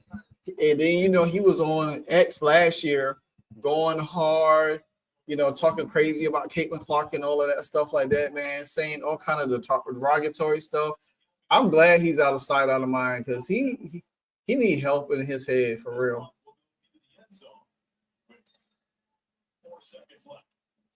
Yeah, he went crazy. He definitely went crazy. I don't even understand what happened with him. So I was like, man, what's going on with OBJ?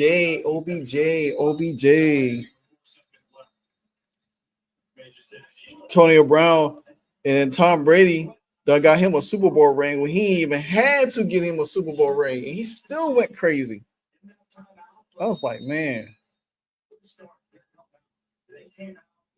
situations, the game plan, they executed the big field goal on that opening drive. All right. So it's halftime now. Miami, they settled down a little bit. Still a long ways to go. It's 14-10 halftime.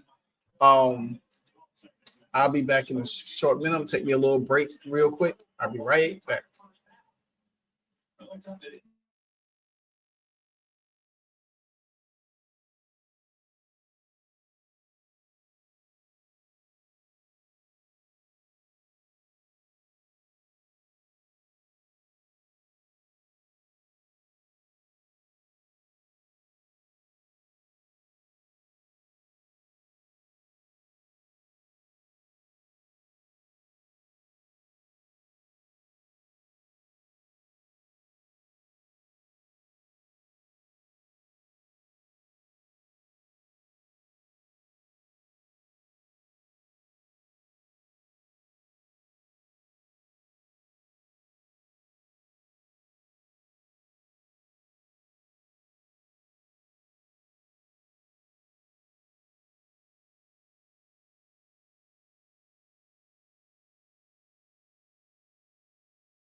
Apparently, a whole lot.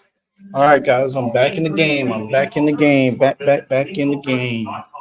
My biggest frustration with other deodorants is that they don't hold up, especially to 2 quarters down, 2 quarters to go. And I took a quick step and I was like, oh my God, that's me over the course of the day. And the whole stuff, smell out about it. Every other deodorant I've tried and I mainly used to stick on my armpits, but I used to spray all over my body. I wanted something that works and then it works. Next, double check in work. We can have to stay prepared. To block out the loads and also took over attempt to pull back the cap. 3 receptions last week against the Carolina Panthers. He is a stud, true freshman. Also in the news this week has been Matt Rule and Nebraska got a 3-0 lead on Minnesota on the road. Got to keep you up to date throughout the second half. There, the Big Reds got the lead in Big Ten play. All right, second half adjustments with the second half of less than 4 minutes away. What do you need to see for Louisville to pull the starter for Miami to make a run? Well, for Louisville, I would love to see Chris Bell continue to get more touches. Anytime he touches the football, so good things happen. And then for Miami, bring him Carson back, just settle down. I think at times he tries to make the hero play. He tries to make the big play at times. Hit that check down, allow your offensive line to continue to protect you. And when all those fellas run that football too. Yeah, you mentioned Chris Bell. If you look at Mel Kiper's draft for next April, he's got Bell as a first-round pick, but he's balling out on this Friday night in October. The Louisville is stud in the college football by being the number 2 team in the country on their own field. We're about to find out the second half of the business.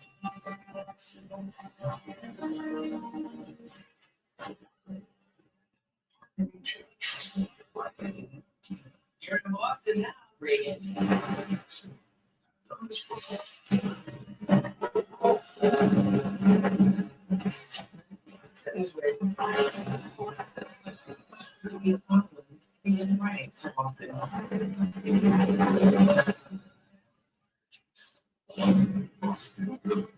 Friday on CBS. For years, everyone thought Verizon had the best network. Yes, they did. Now, the best mobile network in the U.S. Bronx. I don't know because I haven't really paid any attention. Who's all in the conversation? Of course, probably Mahomes, Josh Allen. That's probably only 2 I can think of right now. I don't think of nobody else. I mean, because nobody else is really showing me anything. Let me look it up real quick. Let me see something real fast.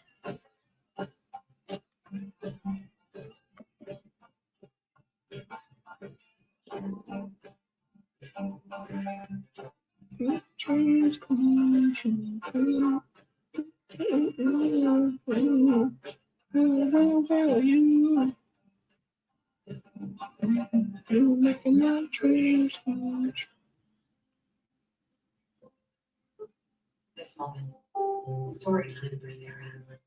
It means everything to them and to all of us. And everyone, we make complex journeys. Well, they got Allen, Mayfield, Baker Mayfield and talk, Jackson. Hey, okay. Baker Mayfield, Patrick Mahomes are being mentioned at the moment. Yeah, I just looked it up. It said Baker Mayfield. So my thoughts, I ain't gonna lie though. To be honest, Baker Mayfield. I mean, why not? Until somebody else come merging along.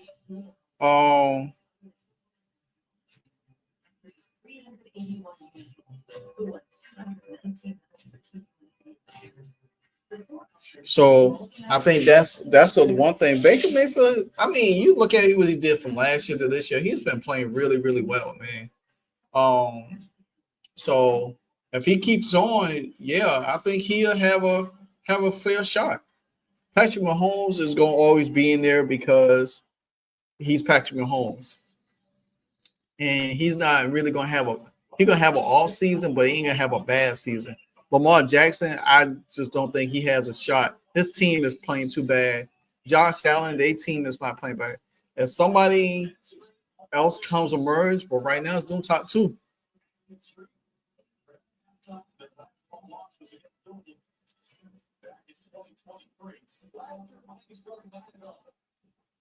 trailed at halftime against Georgia Tech and lost. That was the last time they trailed at halftime and lost. But down here at halftime, they're going to be fortunate. It's only 4-point deficit. All right.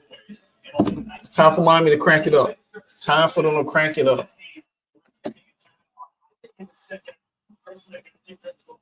And Miami's got the lead on this offensive line. Yeah. Massive offensive line.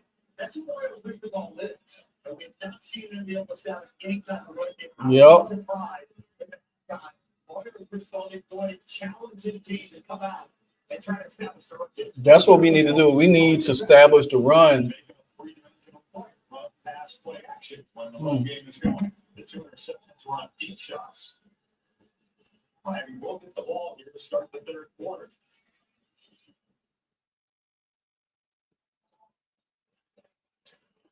Well, he came out with it. Here go a flag already. 5 first half penalties on Miami. Yeah, I agree with them MVPs right now. I guess teams start winning and putting on great performances. I don't see nobody else. Miami comes out with a penalty already, holding. Meaning the turnovers, the penalties, you have to get into a rhythm.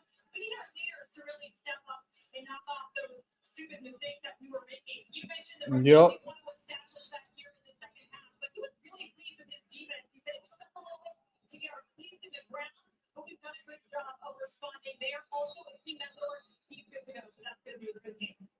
Certainly mentioned our very important player, Alvin Carson Beck.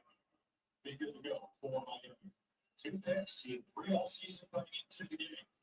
Just 3 incompletions. Only one of those 3 up hit the ground. Come on. Inside, it's 10 after the penalty. It's maybe 2. So when we don't get great field position, it hinders how we run our offense, how we play. 12 in the country, and they have lived up to it here so far. They've been stout in that front 7. They gave up a couple of explosives in the past game, but so good at that front. The game is rushing attack Miami. Back to the air on second down. Next for them to the field.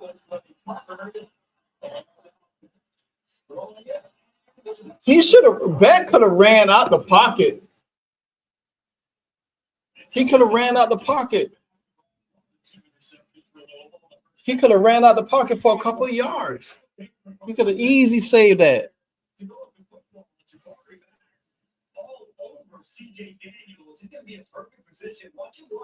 Watch this. Beck could have ran. He could have ran out that pocket. He could have got 5 yards easily, and it would have been third and 3. Now you steps up. So if he did that the last time, then it would have been easy for this team to convert.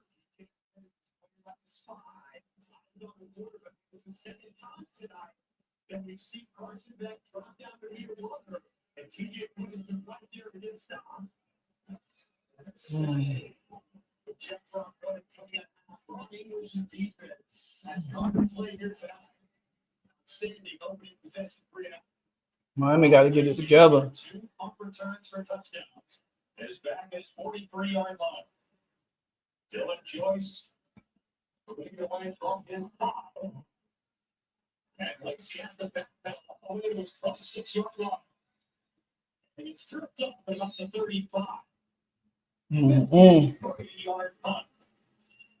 Let's go back to the first possession of this game and go through everything that gets your team, including a fake field goal executed perfectly. And you see the kicker mistake from the kicker.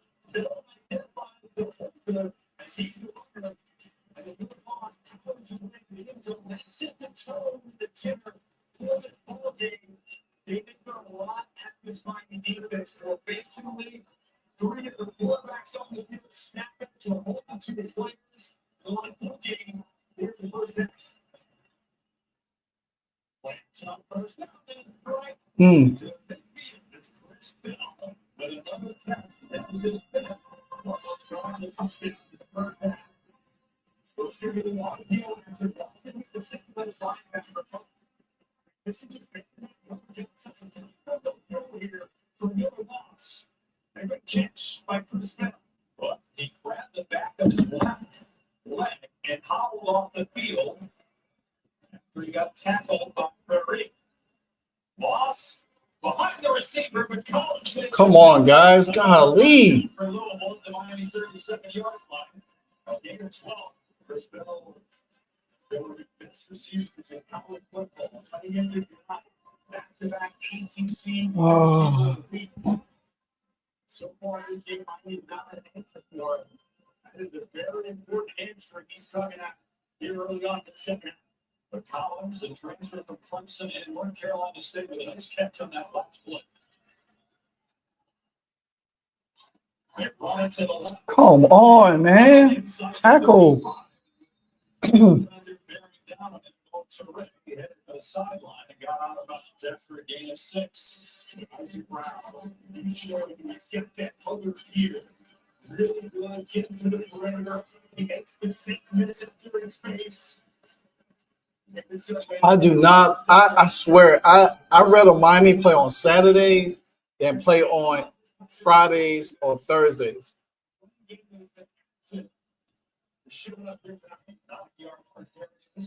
Did you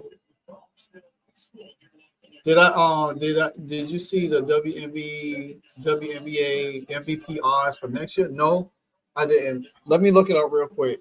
I know Caitlin Name was in it, but I don't know if they had her to win. I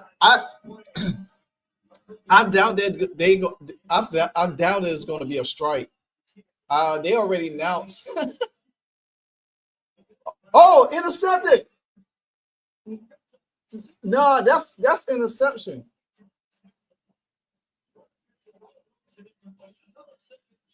That's interception.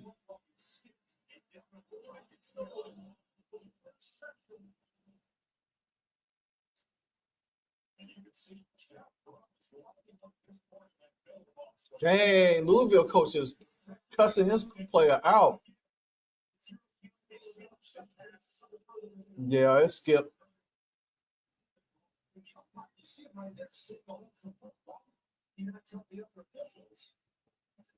He saw because the ruling of the field from the referee was okay. This should be pretty good. Hey, how y'all feel about the WNBA All-Star Game going to be in Chicago? The Skills Challenge is going to be at the Winthrop Arena where they play their games at. Then the All-Star Game is going to be at the United Center. And then the other event is going to be somewhere else. Wow. Why award a team? Only I think they just gave it to them because they gave the Indiana Fever the All-Star Game for this year.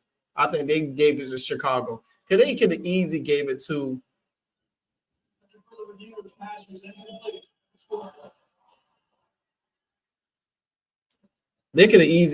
one of the other cities. Seattle. They could have gave it to they could have easily gave it to Chicago. I mean, not Chicago, what? New York. They could have gave it to Minnesota. They could have gave it to Golden State, to be honest with you. They could have gave it to Golden State. That would have been way better than giving it to Chicago. So, CC going to take over Chicago. Yeah. She pretty much owned that city by herself. She done beat that team so many times. 5-1. She gonna own it. She gonna take over like she take over Barbie night. Probably gonna get MVP for the All-Star game there. You know what I'm saying? All I can say is this. All the talks about Angel Reese getting traded and all of this stuff, that ain't about to happen. They're gonna utilize her to promote their All-Star event there. Yeah, they have a smaller. Yeah, they They're putting the skills challenge in that small arena and putting the All-Star game at the United Center. That don't even make sense at all. It really doesn't. It doesn't make sense at all. So I just feel like at the end of the day, they need to they got everybody traveling different ways, just traveling different ways all over the place. It doesn't make sense at all.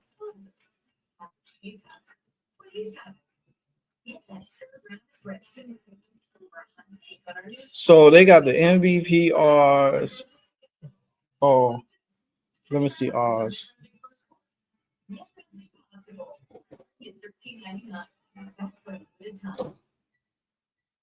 All right. Let me see here. So Nafisha Collier is the favorite to win it next year. Again, with the ours plus 255 to plus 300. Caitlin Clark is listed as the second favorite with 310. Despite missing the season, A.J. Wilson is followed by 3. That's crazy. And then what? Didn't Caitlin Clark she was the favorite this year? She was the favorite this year before she got hurt. But you could put Nafisha Collier up there every year. She ain't gonna win it though. That's the thing. She's not gonna win it. She's not consistent. That's the thing about it. Because what? She got hurt the year before. She got hurt this year. Then she whined and complained about getting hurt in the playoffs. You had a chance to solidify the MVP award this year when the Aces came to town and played y'all. You had the opportunity of a lifetime. All you had to do is beat the Aces and had a pretty good game to solidify that. If you had beat the Aces, guess what? The MVP would have been yours. It would have easily been yours. But she didn't show up at the big moment. And then on top of that, the Aces went on that 14, 16 game stretch. And all you had to do is win your head-to-head matchup with her, because that's what, believe it or not, sometimes in MVP races, that's what they look for. They look for that matchup. You think about it. If Caitlin Clark had played and they had beat the Aces that it had, Caitlin Clark would have been the favorite. The way the Fever team had played and got to the playoffs, she would have been the favorite, and she would have won MVP because she got the team to the playoffs and deep into the playoffs.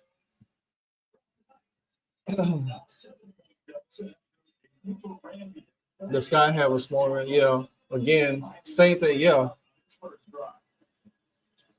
All right, come on, Miami. Golly. Y'all holding to a field goal, but still. Won 2 national titles as a with the Hurricanes. Up back, they will come out to 25. Carson back 9-13 passing, 174 yards and 2 picks. They did try to run the ball on first down. They only got 2 yards. Really, that run game is going to very support them. Just 26 yards on the ground before Miami. This is an area I thought they would have a big advantage. Minus scrimmage, run the ball. It was really the pressure and pass defense of Louisville coming into this game that have been so impressive. Come on, Miami. Let's go. Let's go. We got to get it together, man. We's not playing with no kind of excitement.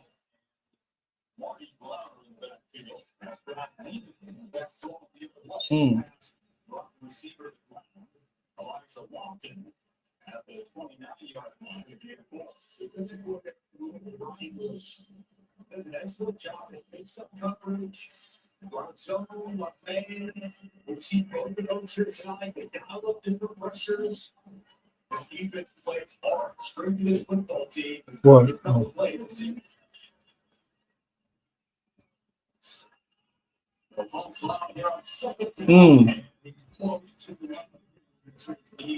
Was down, but a yard and a half short. They're down. The third year, the defense coordinator, excellent position coach and deep coordinator.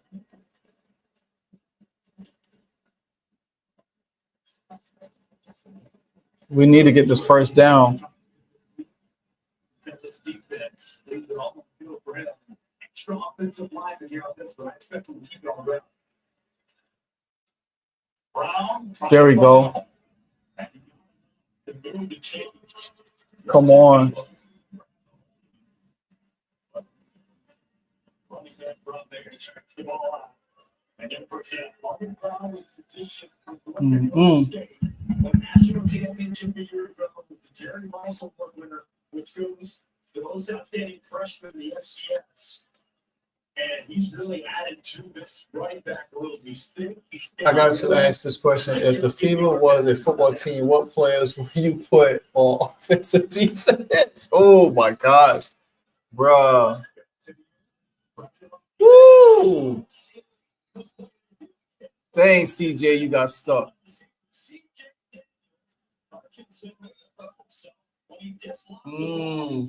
Oh, man. You just got the air knocked out of him.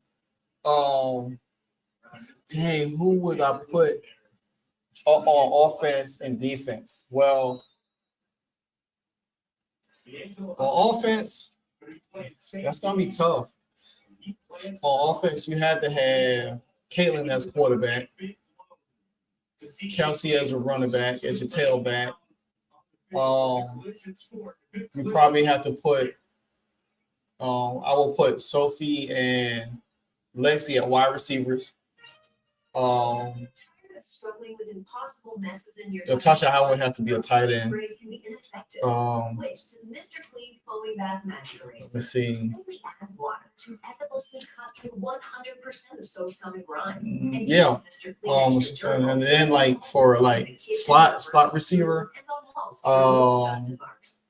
probably will put like Switch to Mr. Clean magic erase. Brand power helping you buy better. That's gonna be kind of hard. I don't know. Slot receiver, probably Odyssey Sims, I guess. Now for defensive purposes, I'll put Lexi in. I'll put Dantas on the line. She'll be a linebacker lineman. Put Bree Hall. Put Lexi and Sophie at corners, Caitlin and Kelsey at the safety spot. Probably have to put everybody else on the line.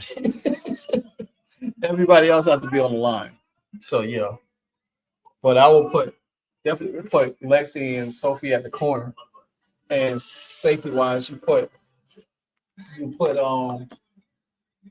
Caitlin and oh man, I forgot about Leah Boston. Yeah, she'll go on the line. Leah Boston go on the line. Offensive line, her and Dantas will be on the offensive line. Definitely there will be defensive end and defensive tackles on the defensive side of the ball. Probably per Bree Turner and KK at defensive end. They use their athletic ability and speed and everything like that. So yeah, I think that probably covered both sides of the ball a little bit. So yeah, you definitely have to put Caitlin at quarterback. You can't put her nowhere else.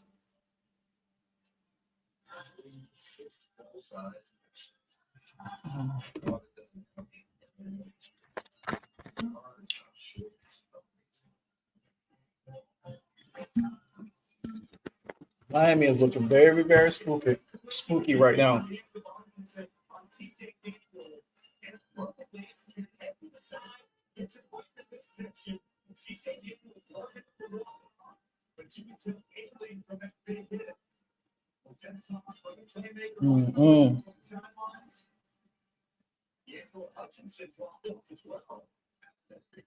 Great to see Dave. We see targeting so much. Zero. He's an apple targeting. That's just a good old fashioned clean hit. Oh, nice. So just maybe around 4 on the play. Trying to get the ball in Tony's hands. That's the first time he's touched it here. In the second half, he's got 5 runs for 114 yards. We came in talking so much about the pressure. They just believe the test rate, 55% of passes, they're in the big pressure. That leads college football. coming into tonight. And he got that same question here this evening on Carson's best pass rusher. Let's go to the top of the screen. Oh, come on, come on, come on.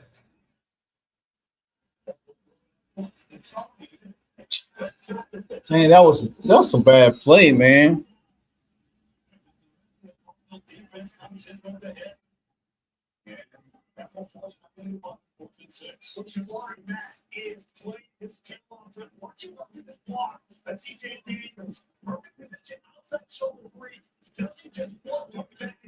He thinks this play right the line of scrimmage. The aggressiveness, fight through that block, get out the tackle, and nowhere for Malachi coming to go on third down. Louisville is 4-1 conference one of the long loss against Virginia in overtime. Virginia scored 2 defensive touchdowns after 6 weeks ago. Miami undefeated 5-0. I don't even like this. I don't even like how Miami playing right now. All right, can't have Stephanie White as coach though. She'll ruin. Nah.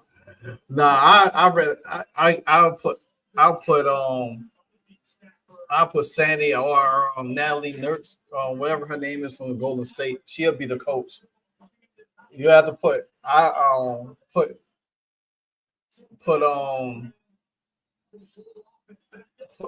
Stephanie White as defensive coordinator. She can't be no offensive coordinator. I'll put the coach from Golden State. She'll be the offensive coordinator and the head coach.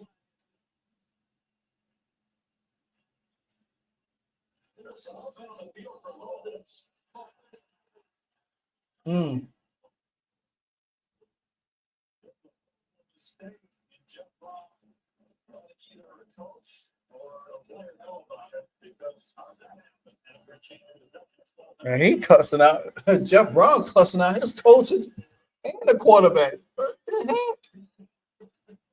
What the heck?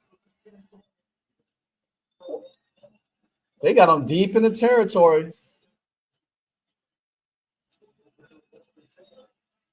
Oh my God! If they could stop that running game, oh, that job just irritates me so bad.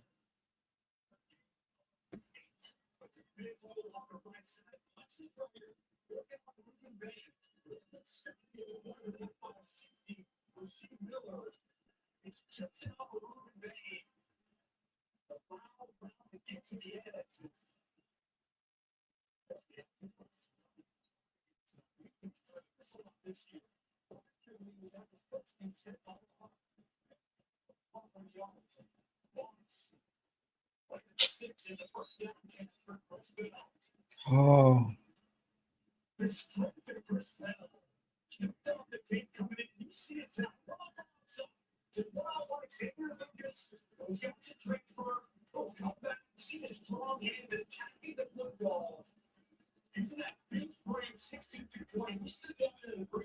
Oh man, we gotta do better. We got to do better.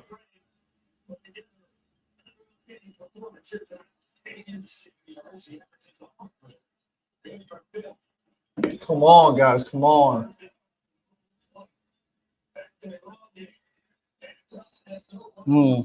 Another flag.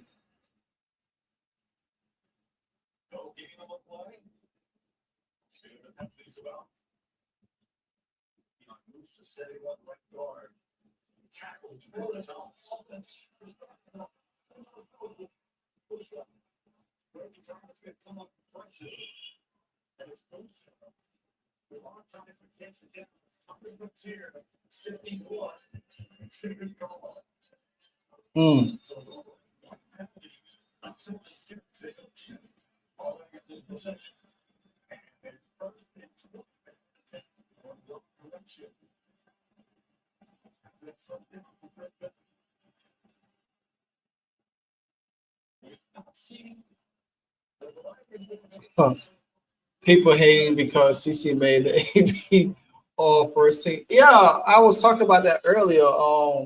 Get him.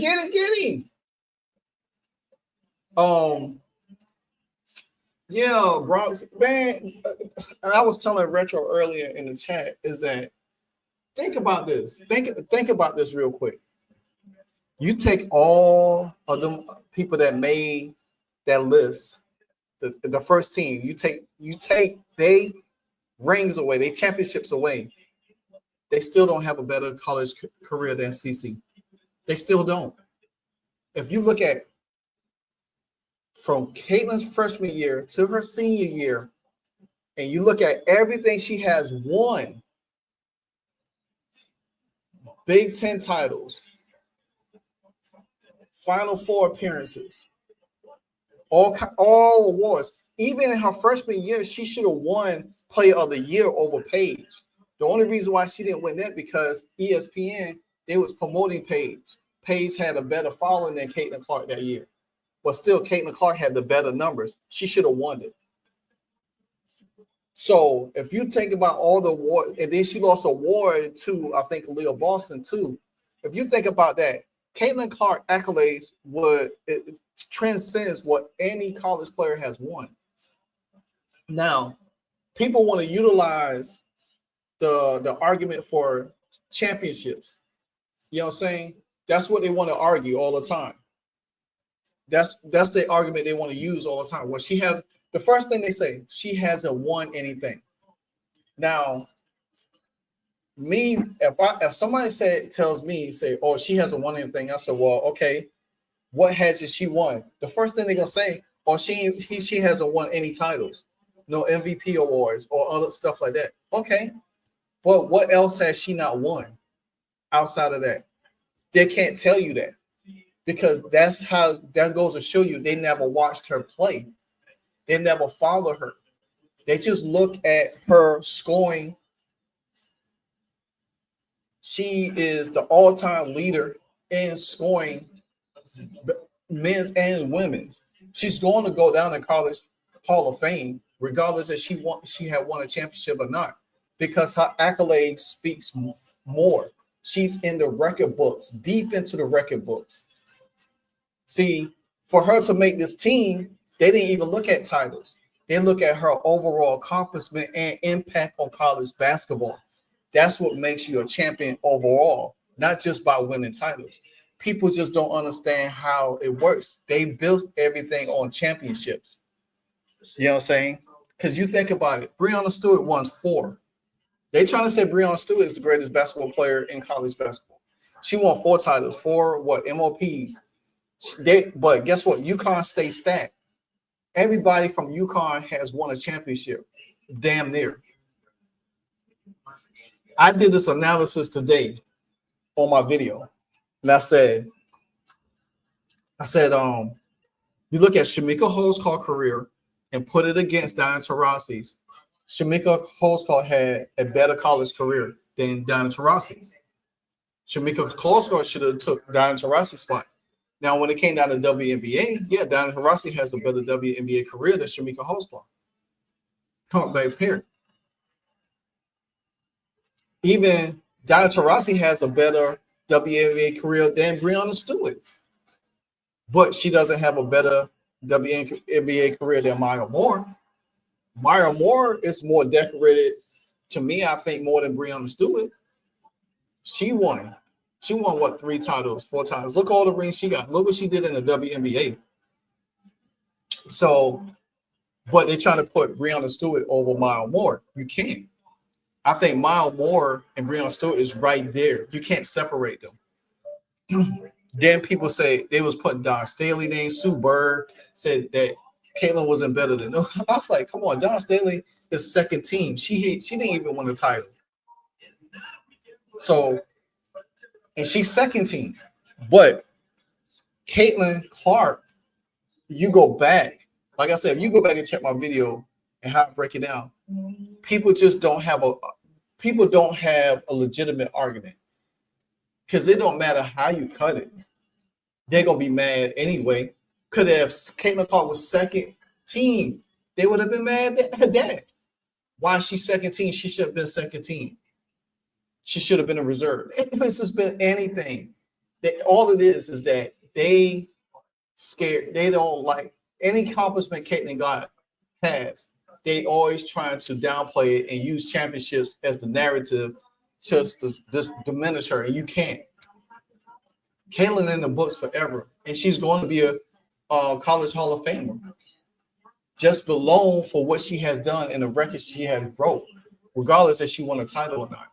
Then in her first year at WNBA, what she did, she came in, won Rookie of the Year, broke 62 records, took her team to the playoffs.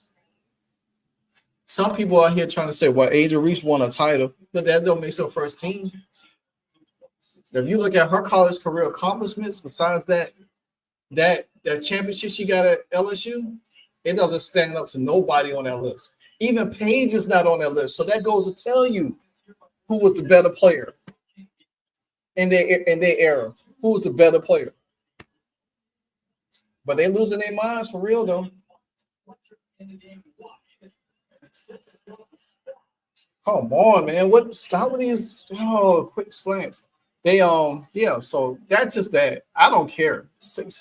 To me, if she's not the greatest women's college basketball player all time, she's one of them. And she's damn sure top 5. Oh, nice catch, Brown. I mean, Marion, my bad. To me, she's top 5 in the history of women's college basketball, period. So I just, at the end of the day, they could get mad. They could I see people on X with just finding all kind of stuff, digging up about this person, that person. It don't matter. It don't matter. See, Iowa should have won these 2 national championships. She had 30 points, and she had a 40-point triple-double also. And them 2 points in 2 of those games. If Kate Martin and Gabby Williams would have exploded in those 2 games along with Cece, they would have won. Yeah, guess what? And Brown, to your point, guess what? If you look at it, if Caitlin had won them 2 championships, if Caitlin had won those 2 titles, right? And everything she has accomplished in college, Caitlin would have went down as the greatest college player of all time. All time. It wouldn't even matter what Breonna Stewart, Mile Moore, everybody at UConn. You know what I'm saying? It wouldn't really matter. But still, she's still one of the greatest without the titles. That's how good she was. Without the titles, she still was that great. Darian, you think about this. Can Breonna Stewart carry Iowa by herself? No. Can Maya Moore? Maybe. Candace Parker? Nope. Shamika Holsaw? Nope. Diana Taurasi? Nope. Damn sure ain't Paige Beckers? Nope. Can Angel Reese do it? Nope. So what are we talking about? What are we talking about? Caitlin she just was on another level that nobody expected her to be on. They ain't thought she was that good. But then when they saw it for their own eyes, they were like, damn, she is really like that. But guess what?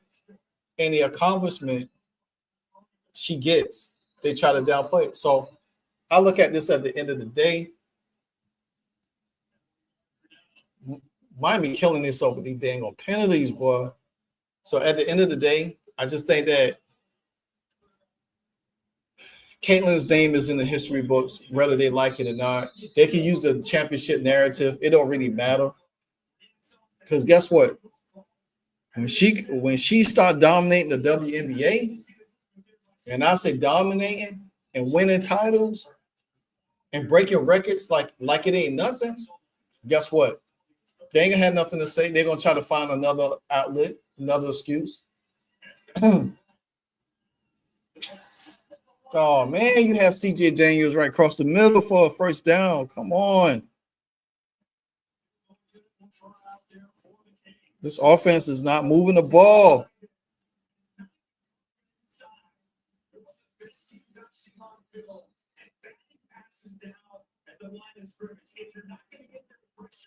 Yeah, the might hit your hand up. Big step there, good defense. Carter Davis hit from 27 in the first half. This will be a 41-yard attempt. Better cut the deficit to 4. Oh, And the kick is perfect at 17-13. As you said, that is an enormous step by the Cardinals after giving up 30 yards on one play. Pass play for 15 and the play kick tackling on 15.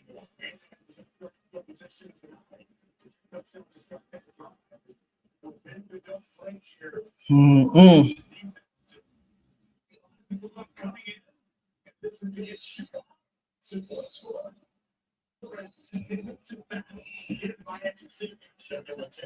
They should have had that first down. He had him.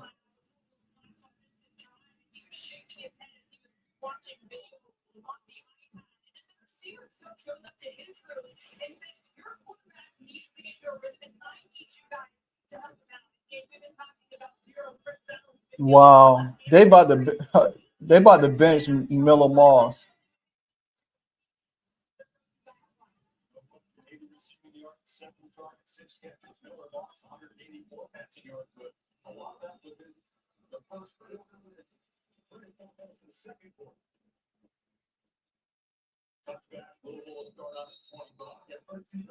Oh man, come on.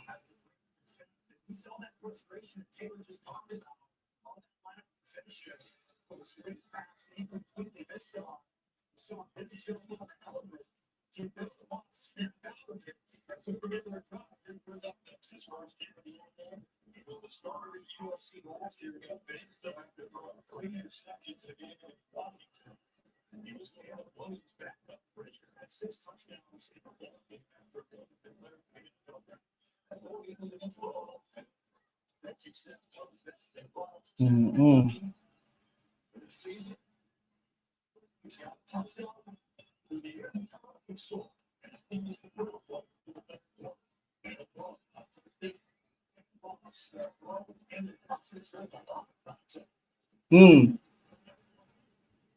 Well, he looked back at the ball. I believe they wanted UConn and South Carolina to be the face of. Oh yeah, man, come on. That is obvious. It is so obvious that they want UConn and South Carolina to be the face of college basketball, but it's not gonna happen. You know why? Because everybody's playing. You got Duke, you got Tennessee, you still got LSU out there. You still look at Iowa, look at USC now, look at UCLA. All of these teams.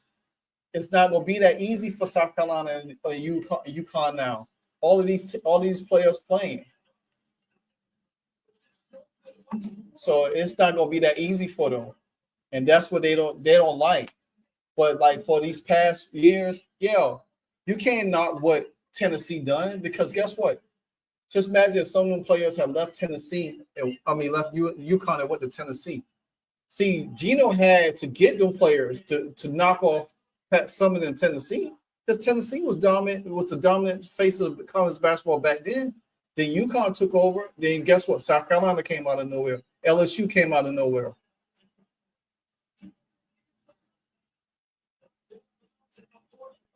So to me, I just feel like at the end of the day, it's like they trying their best to really like submit UConn and you don't even see that in men basketball like that. How they try to like put them teams up there because there was so many great teams in men's college basketball. You know what I'm saying? That great UNLV team, the great UConn men team, all of them other teams. You know what I'm saying? You can't do that. You can't erase teams just because. Miami is not stopping anything, man. Come on.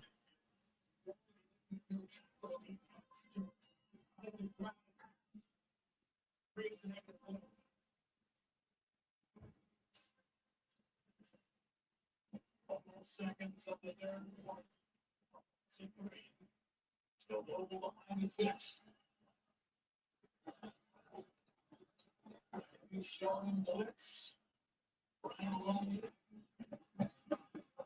This is what Miami need to pay attention to. Anytime number one is on the field, they're gonna run the ball to him.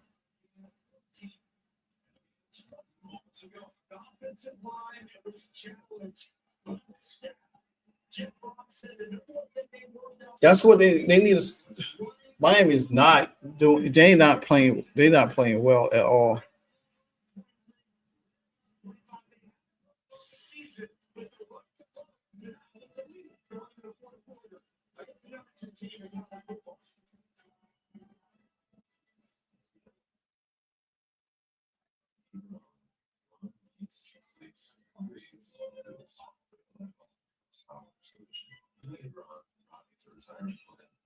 Principles, so we can help you with a plan that's right for our expertise. Friendly insurance wizard, first letter G. Competitive. You want me just to take Geico for Cardinals? They're exactly what you needed. People at Geico are business. Thick European accent, David. No. What are you talking about? No way, it's the Geico Gecko. This guy knows crosswords. 64 across is clean. Thank you. Get more support. Is that how you spell percussion? Get more with Gecko. And you were power in there. Yeah.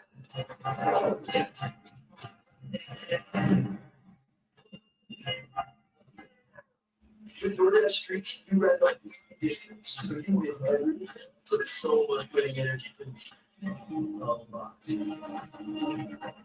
whenever you put DoorDash streaks, opt in for every Saturday, 30 seconds. Genius. I figured out how to make this payments. That's going to be tricky without wings. Exactly. That's why I got Red Bull. It gives you wings. All we have to do. Oh man, this game has got me. It's got me pretty much on the edge a little bit. Miami is not playing good at all. I don't know why. What's the point spread for this Miami game?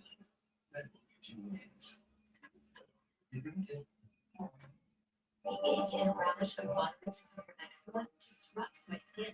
Despite treatment, it's still not under control. But now I have Rinda. And that's the pill that reduces the itch and helps clear the rash and eczema fast. Sometimes it may be relieved as early as 2 days. So they have Miami favored by 13 and a half points. No wonder.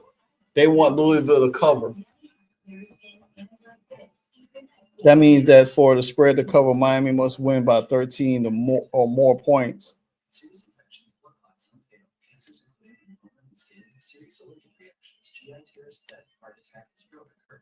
Miami not going to cover the spread. Louisville is going to make it close. Miami will have to. They'll have to put up 2 touchdowns, like so hold on for scoring, and put up 2 touchdowns, make it 27. That's how they have to put. They still would be up 10 points. They still won't even be up 13.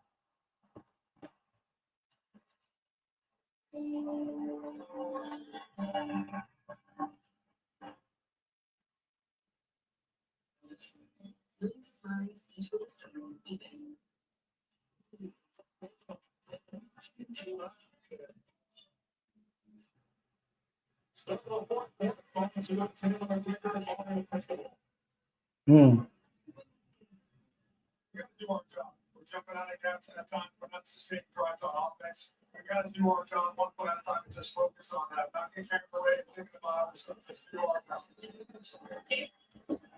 Yeah, we got to do our job, man. This is the first time this year they've been down in the ballpark. And all on the move with a whistle and the first time. The bad penalty right out of the timeout.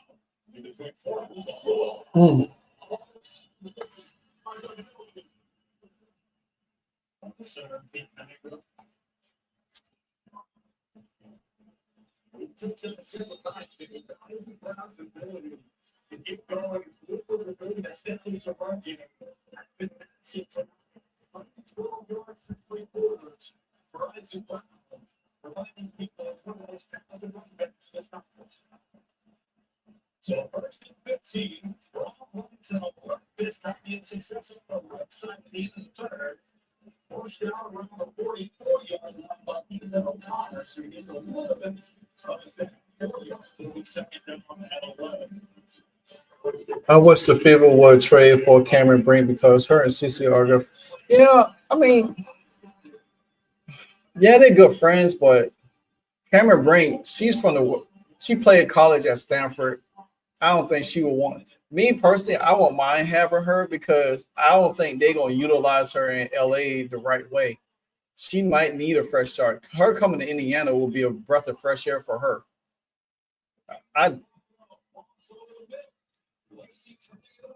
To me, I would love to see that. Especially you got a rim protector and a person that could. The only thing about Cameron Brink, she gets in foul trouble a lot. She gets in foul trouble a lot. But still, having her play, you can move her to the center or you can move her to the forward position. Keep a Leah Boston either or, and you have a shot blocker, and you have a rebounder, and you have a person that can shoot threes from the out there stretch the court, and she could run the floor.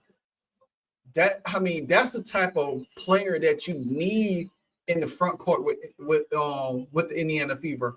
Her, Lexi, Caitlin, Kelsey, and Leah Boston. That's the perfect front court right there. Perfect front court. Starting five. Caitlin, Lexi, Cam, Mitchell, Boston. I mean, you get in shot blocks. Cam Brink can run the floor easily. She runs baseline, and she could shoot the three. She could shoot really good. She could stretch the floor. You can leave a Leah Boston in there. You have to play her. You know what I'm saying? She's a great passer. I mean, to me, but again, we still got the wrong coaching. That's the point. It don't matter what talent we get. It's the person that's coaching the talent is going to be the thing. But to be honest with you, even a Erica Hamby would be good. But she plays like Natasha Howard a little bit. She likes to be under the rim a little bit more too. I like Ray Burrell. To be honest with you, I like Ray Burrell. Ray Burrell, have her to come off the bench with a Sophie Cunningham. Oh my gosh! And Ray Burrell she's that energy person. She's young. She can run the floor. She can score. She drives. Sometimes she get a little bit erratic, a little bit. But I like Ray Burrell. I would love to get her too.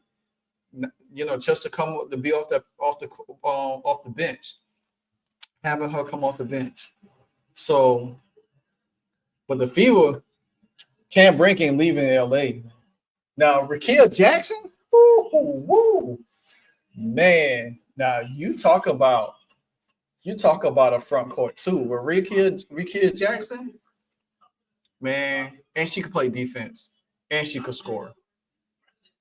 It's just she good. She could shoot threes too. But to me, if I had to pick out of Raquel Jackson and Cameron Brink, I would take Cameron Brink because what she could do defensively too, as an offensively. Raquel Jackson, you know, she could score, play defense. She could rebound a little bit, but I would want everything. And that's what the Fever need to look for. They need to look for somebody like a Cam Brink, somebody that's very athletic, can score inside out and get rebounds and can run the floor.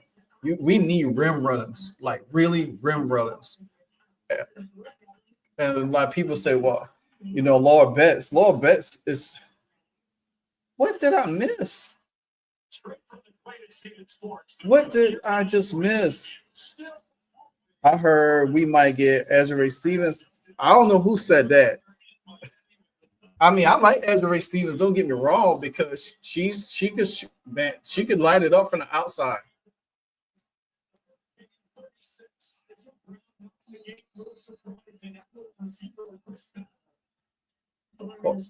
I don't even know what I just missed. Now, Ezra Stevens, but she's an older player. I'm gonna look her up real quick. What in the world is Miami doing? Oh my God, we about to lose this game, and I'm gonna be so pissed off at these Miami.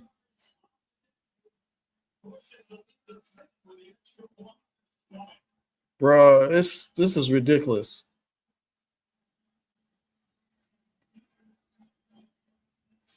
I'm about to look at Ezra Stevens. I want to see how old she is.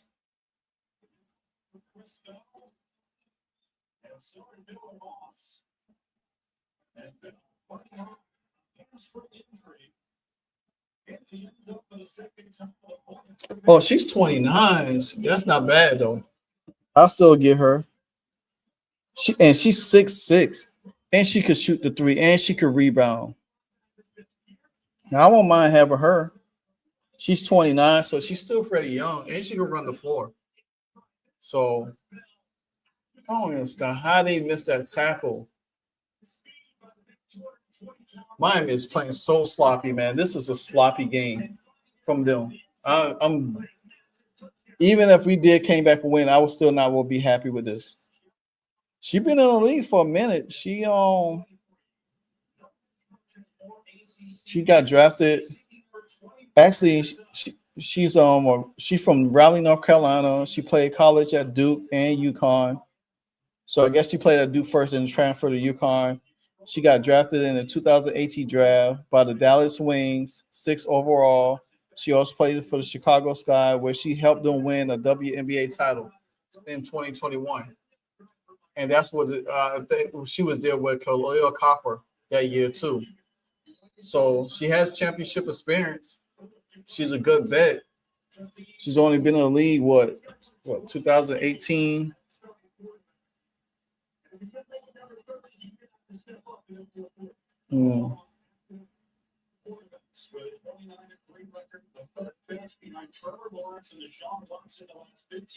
She only been in the league 7 years, so that's not bad. So yeah, I definitely would go for her. If I was a Fever, I would make a go for her, for real. For Ezra Stevens. You can have her up in that front court too, guarding, shooting threes, because she'd be automatic, man. She was killing us this year.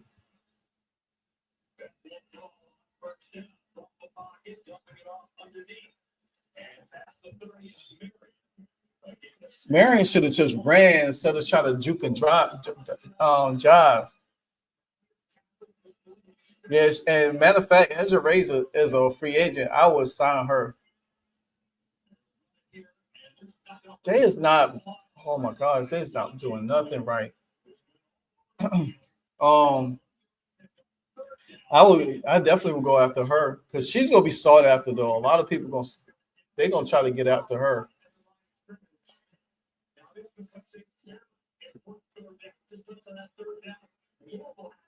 Mm-hmm. There were some people calling Miami the best team in the country coming into this game. It's been a struggle for the Canes. I tell you, Ocean.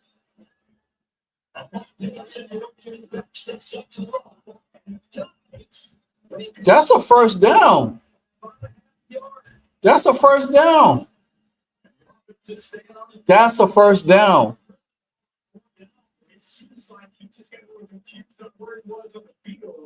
No, that's a first down.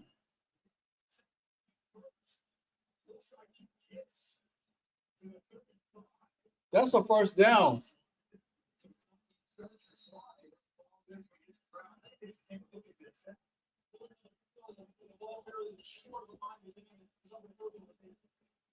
Bro, they trying to cheat, bro, for real. I ain't gonna lie, Bronx. To be honest with you, I'm looking at that I might have to write that down because she might be one of my top free agents. That's something I'm gonna have to look into. Once the CBA deal gets done, then I could do a free agent list. I can't do nothing now.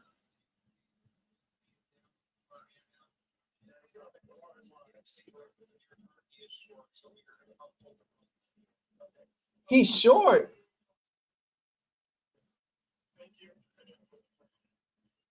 That's a great job by the command center. That's crazy. That's a first down. They're cheating. Continue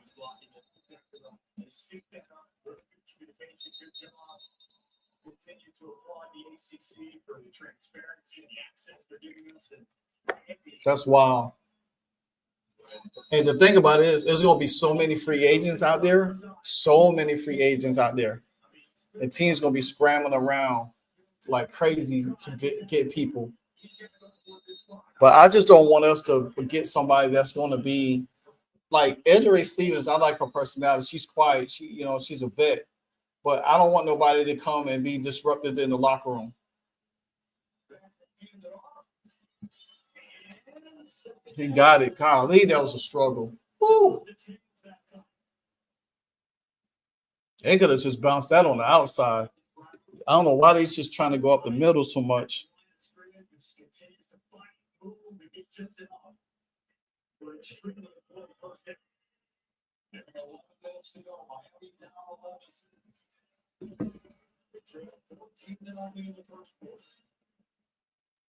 And then it was 14-10 at halftime. 17-13 Louisville until a moment ago. And Chris Berry got the second time. Bear steps up in the pocket. And second down. At the 36. I don't know what they're trying to do, bro. What's up, Shallow? What's going on, man? I'm not really my team to watch and follow, but I saw you was live and decided to say, hey, yeah, I'm just covering my Miami Hurricanes. They playing really bad tonight.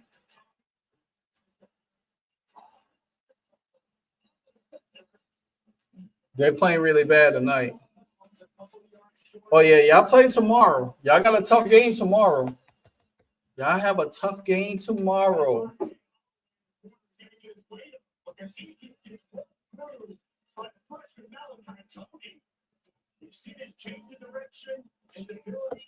I haven't seen Arnold in a minute. I haven't did like a really full live on the channel, on the Livewire Sports Media channel. I maybe go live sometime this weekend. Who knows?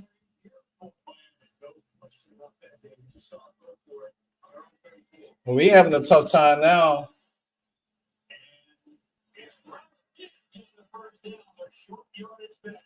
Come on, man.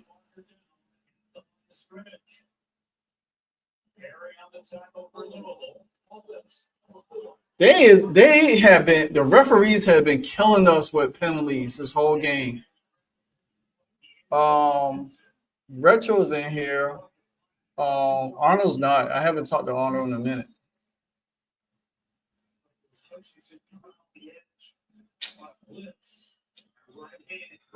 Oh man, these penalties is killing us. This team is playing so out of character right now.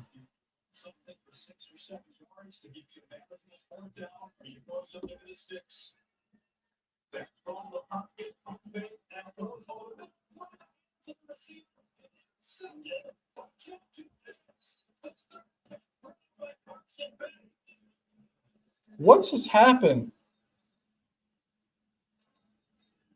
There was a sharp concept, and the officials are having a conversation back at the 20-yard line. Personal foul. Wow, we got lucky with one.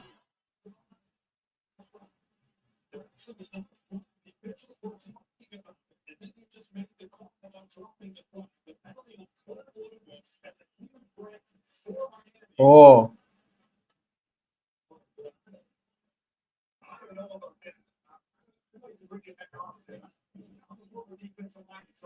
They could have caught him for targeting, to be honest. He led with the head.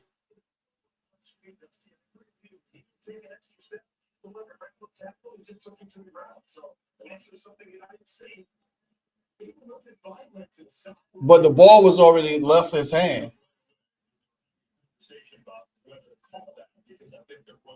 Disagreement initially between the two officials as one turned into a couple of yards on first down.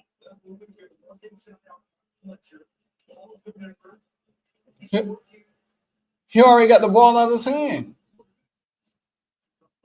Second and 8. He just threw it back.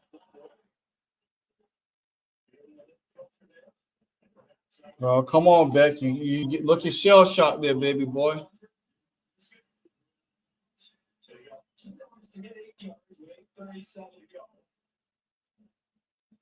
Beautiful on this possession to get to a one-score game. Not necessarily need a touchdown here in this run. Any kind of points is good. It's dry those open points for Miami as the clock continues to wind down here in this first quarter.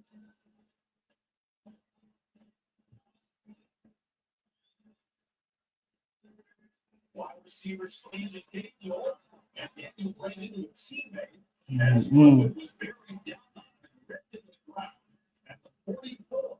So it's going to be gain 4th down, and 4 after range of Carter Davis is long on the Yeah, we ain't winning this game.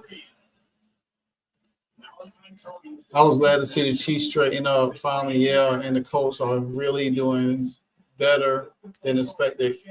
Good to be a good season of football so far. College, yeah, I agree. But right now, it's not. Miami is not.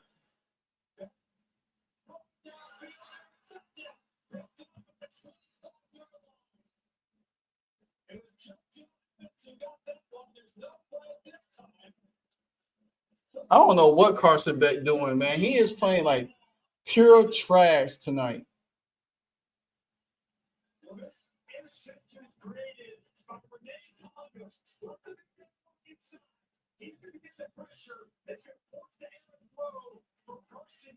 He had Fletcher right there. All you needed was 4 yards. Why he's not dumping it all? They selling this game to me. Oh my gosh, this is horrible.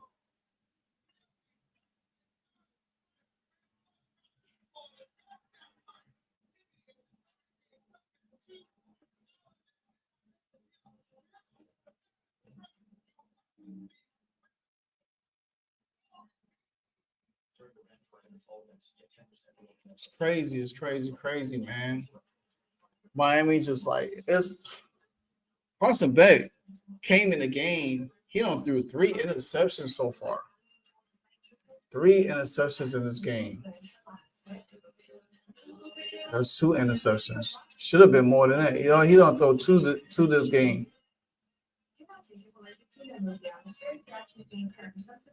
Tell your doctor about any medicines you take. If you experience high blood pressure, they don't rush for 116 yards on us. We only rush for 18. Malachi Tony got 121. C. Bell. That's wild.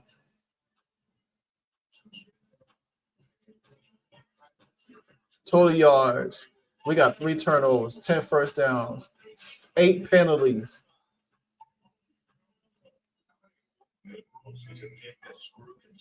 Miami play like this, they are never, ever going to win a title.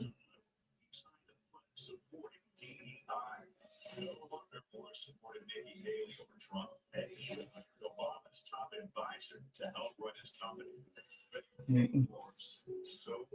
It's a joke.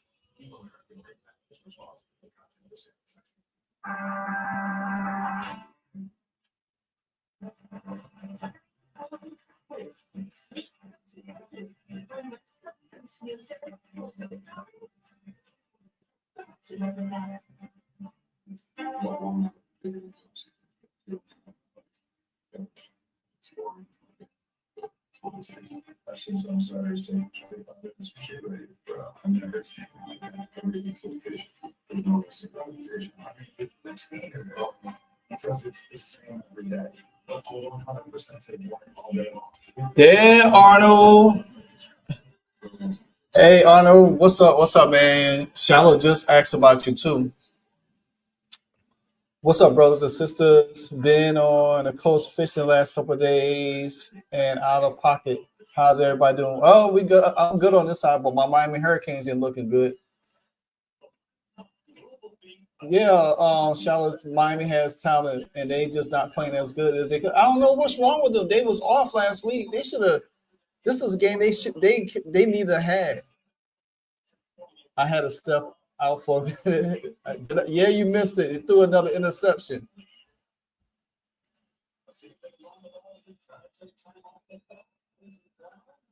Oh, he fumbled! Fumbled! Yeah! Woo!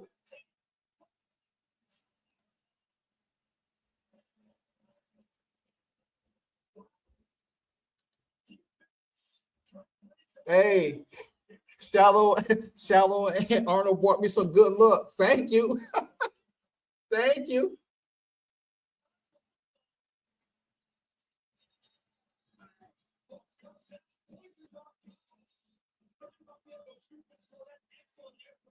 Mm.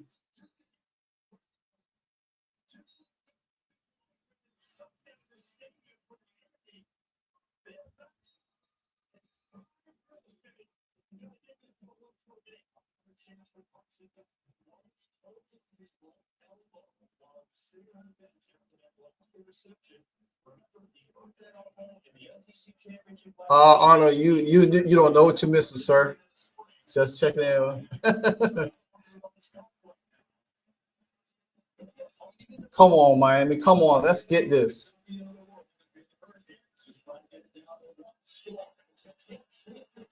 Oh, Tony, yeah. There we go. There we go. We back in it, baby. Back in it. Back in it. 7 minutes left. Guys, as a Canadian, I have to ask a question. There we go. Miami. There we go, baby. When I get a truck stops, some year I could catch the Army-Navy game. Is it a big tradition? Oh, yes. It's still a big tradition. Very big tradition. I seen Marty on live, and I got to go loan him some blood pressure pills. No, I don't want no blood pressure pills. They got a recall on them. Nah, you could keep them. You could keep them.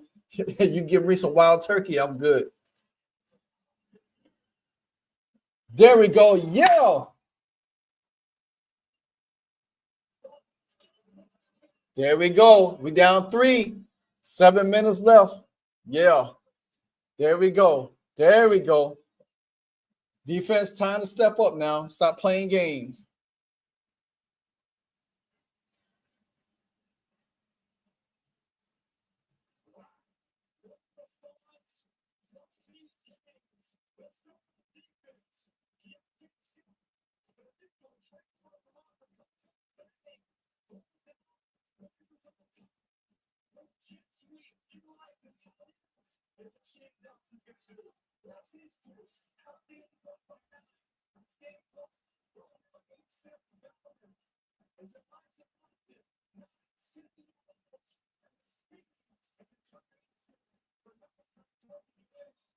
Mm-hmm.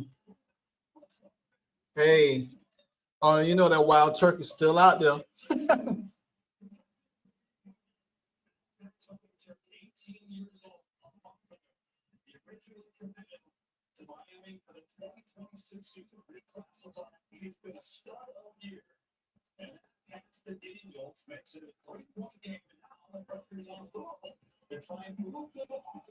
All right, now come on, let's go. Top five. Marty, how you think the rest of the W is taking? Not well. Me and Bronx was talking about that earlier. They're not taking it well, not at all. But guess what? Who cares? They can't. I mean, they scared to say that Caitlin Clark is great, but her numbers are showing. Her numbers shows in college. And I used this analogy earlier. I say if you take away all them top 5 championships, they still won't have a better college career than Caitlin Clark. The only what make it look good for them is they got national championships. If they take their national championship away, they still won't have a better college career than Caitlin Clark. Still, it won't. It won't. And just imagine if Caitlin had notched them 2. If Caitlin had notched them 2 championships, she went to the Final Four with. Guess what? She would have been the greatest college player ever in the game. So, but people don't know how to have a debate, and the first thing they said was she hasn't won anything. That's just a not factual statement. She is the face of the league. Period. Oh.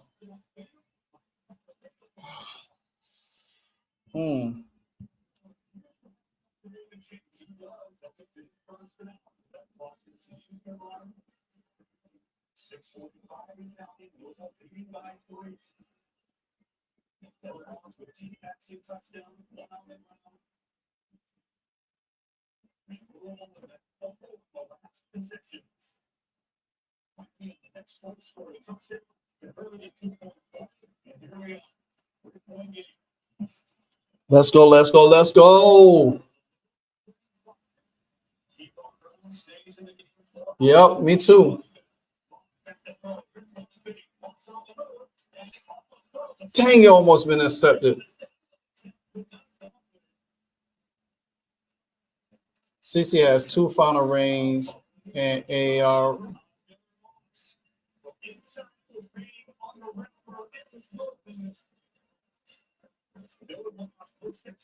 Explain, Shallow. Shallow, explain that. She has 2 finals rings. AR and Paige don't.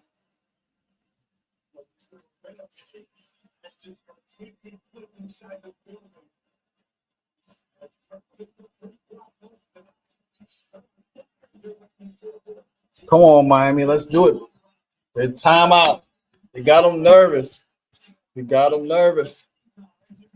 Hey, Shallow, explain that. CC has 2 finals rings. AR and Paige don't. I'm not following.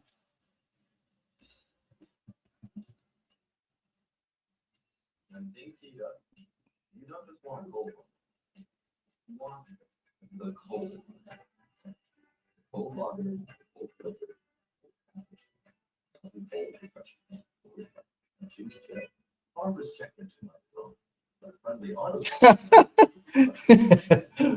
Y'all know you had me confused right there. You said I said that wrong. She has 2 Big Ten rings. Doesn't she? Yeah, she has. Let me see. Hold. I think she has more than that. I think she won the Big Ten. What, three or 4 times? Let me double check.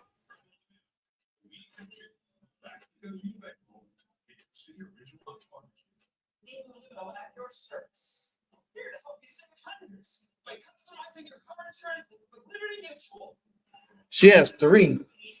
She won them 3 years straight from. She won MVP Big Ten MVP tournament in 2022. She won MVP honors that a year again in 23, and she won it again for the 4th time in 24. So she won it 3 straight years. So she was the MVP in the Big Ten tournament. So she won MVP awards in the Big Ten tournament. Can't say the same about Paige or Caitlin. I mean, Paige or AR. You know what I'm saying? So yeah. So she won it 3 years straight. But for too long, generic feeding meds have just been focused on half the problem, giving no thought to the forming brain that helps things in motion. Me, Brigitte, and eating that made to work on both brain and body. It's formulated to optimize your body's natural response and dissolves into your tongue. So you're ready fast. So you can finally get out of your head and get ready.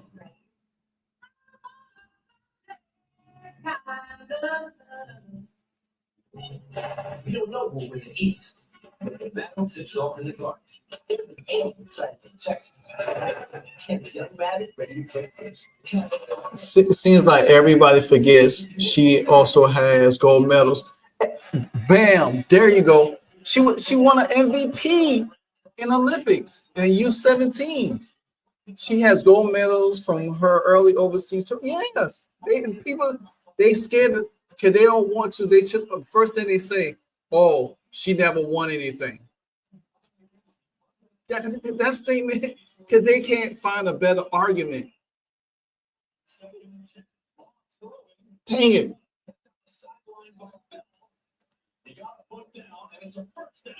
Well, Marty, we would treat her right when she played for. She's never leaving the fever, man. She's never leaving the fever. She likes it. She's never leaving the fever. The Portland Fire just got them a new coach too. They say he's nice too. And then a lot of people in Dawn Staley, she's raising. They said Dawn Staley, they complaining about why the WNBA is hiring more men to coach. There's really not that many women out there that's really qualified to coach. They need some men in the game to coach. I mean, it's not a bad thing. I mean, if she wants to coach, once she leave South Carolina and come coach in the WNBA. But see, I think, come on, there we go. Yes. I think this is what I feel like the league is changing to. The league is changing to slowly move away from the old guards. They start to move away from that coaching buddy system, if that makes sense. Look who they hire in Connecticut, the coach wise. Look who they hire in Atlanta. Look who they hire over there in LA and in Golden State. That's 5 different coaches from different areas that's not really too much tied to some of the old guards. You know what I'm saying? So they moving away from all of that. And then they just hire a new coach. You know what I'm saying? And then you think about this. Now, they say Sandy Bardello might end up getting a job in Portland, Toronto, Arnold, because they say that she's like their number 1 candidate. So, and a lot of people kept saying, "Oh, she was going to go to Dallas." She ain't going to Dallas, not to play for no doggone Nick Nurse, be under Nick Nurse. All right, Miami, come on, let's go. 4 minutes and 5 seconds. Let's go. We got the ball. Oh, I like your thought, but then we got stuck. Oh, I watched somebody's podcast, not podcast, but video on there, and she called herself unapologetically Caitlin, and somebody commented on her thing, and I watched it. She has some pretty good takes a little bit, but some of her stuff about Stephanie White, I don't really agree with too much. So, but they say that Stephanie White was given a 1-year contract. You know what I'm saying? So we don't know. Now she took them. They could give her. I think that is Kadarius Toney's brother, Bronx. So to me, I just feel like at the end of the day, I think they need to move away from all of that buddy coaching and friends and all that stuff. Make the league more I guess spread out a little bit more.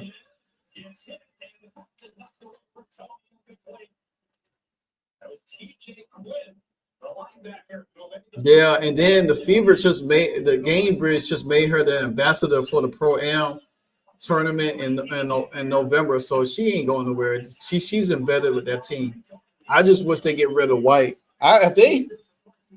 Maybe they're looking for a better coach. Who knows? They could be looking for a better coach to replace White. I think.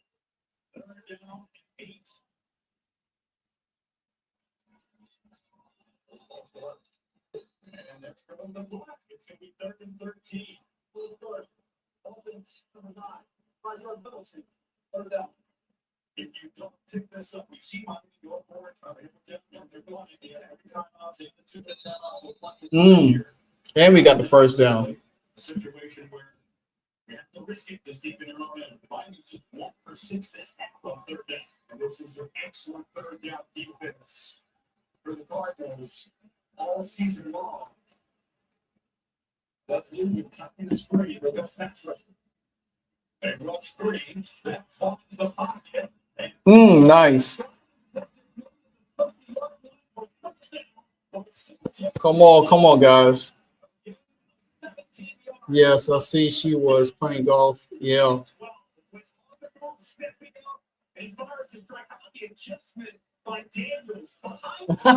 Yeah, Shallow and Arnold. Yeah, y'all might have to pull it out for me. You know what I'm saying? Y'all came in. It was looking bleak. 3-minute mark, almost under 2 minutes. It was under 2 minutes.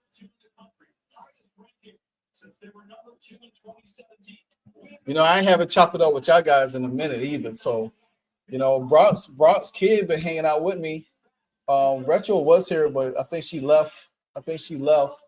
So, but she probably be back. But Brock's kid been hanging out here with me. Plenty of time. Yeah, it's plenty of time. I don't want us. It's about to be 2 minute one. I don't want us to kick no field goal. We need a touchdown.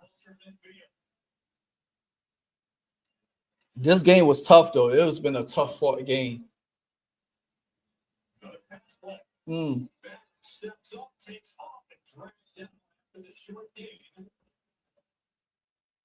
See what they need to do when he drops back like that. Send a running back. Let a running back stay in the block and then slip out to the front, out to the side, and just toss a pass to him and let him take off and eat up some more yardage.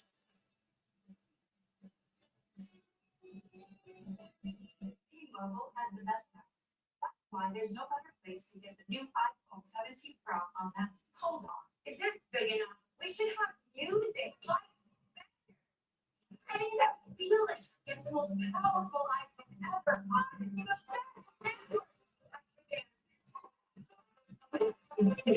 T-Mobile gets incredible.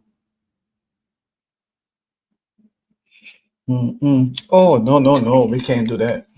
We have to go back.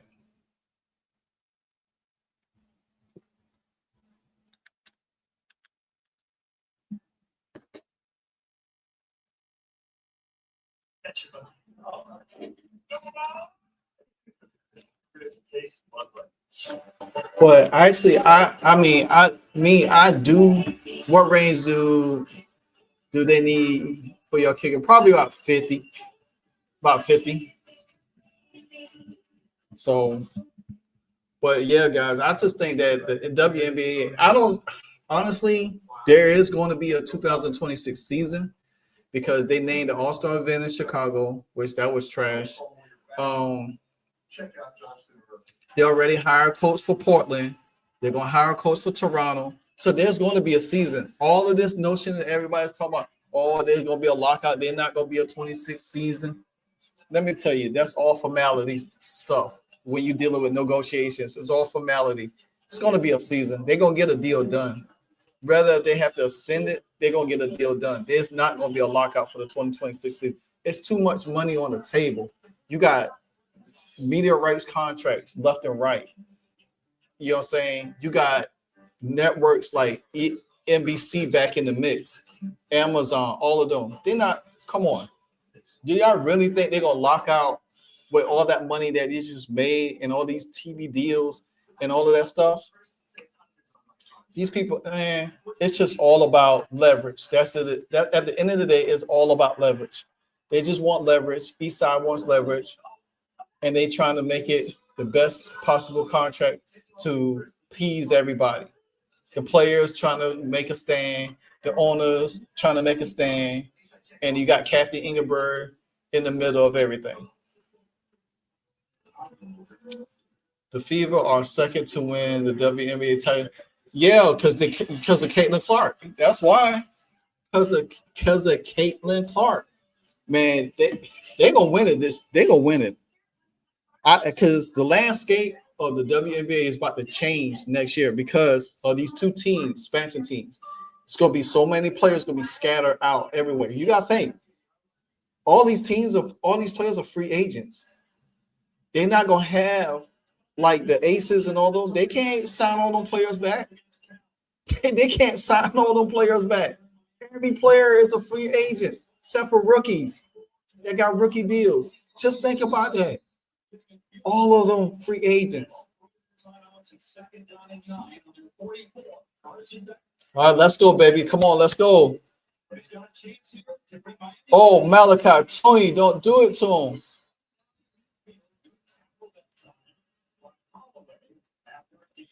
Oh, Shallow, you asked me something, so I'm about to look it up real quick.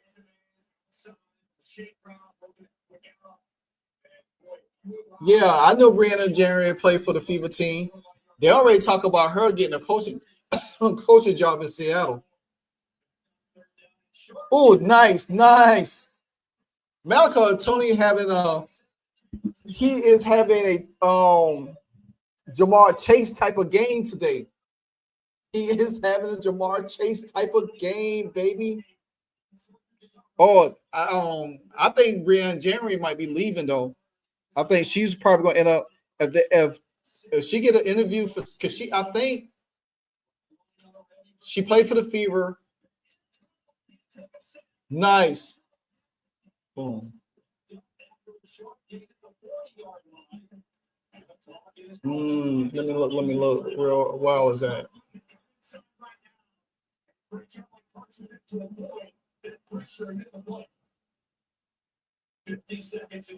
Second down and 8. Back to the sideline. Nice.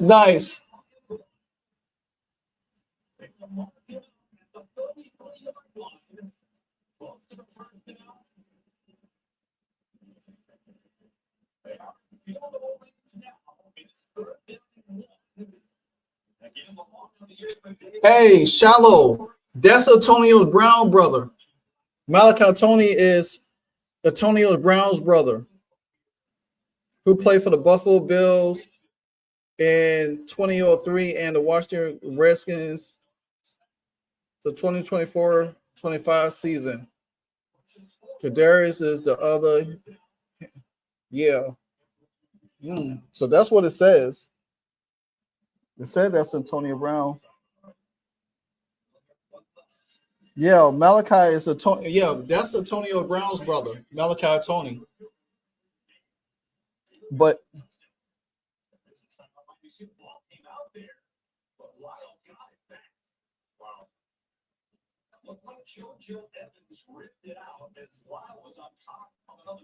that's crazy.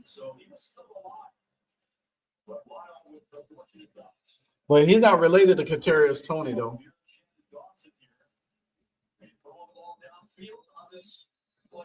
Absolutely. You got Malachi Tony, the best receiver in all of college football. He's continuing to know that C.J. Daniels has already come up with a big catch. He brought Carson back in to throw the football. The guy who throws with accuracy, he pushes the ball down the field. And we'll get overtime. And we'll end this game in regulation. Yeah. We need to end this in regulation. We don't need to go no overtime. My nerves, hey, Shallow, my nerves are shot right now, bro. It's shot. First down to 10. My nerves are shot right now.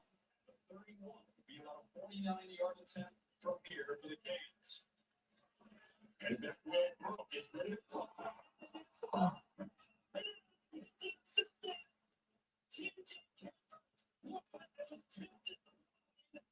What? What?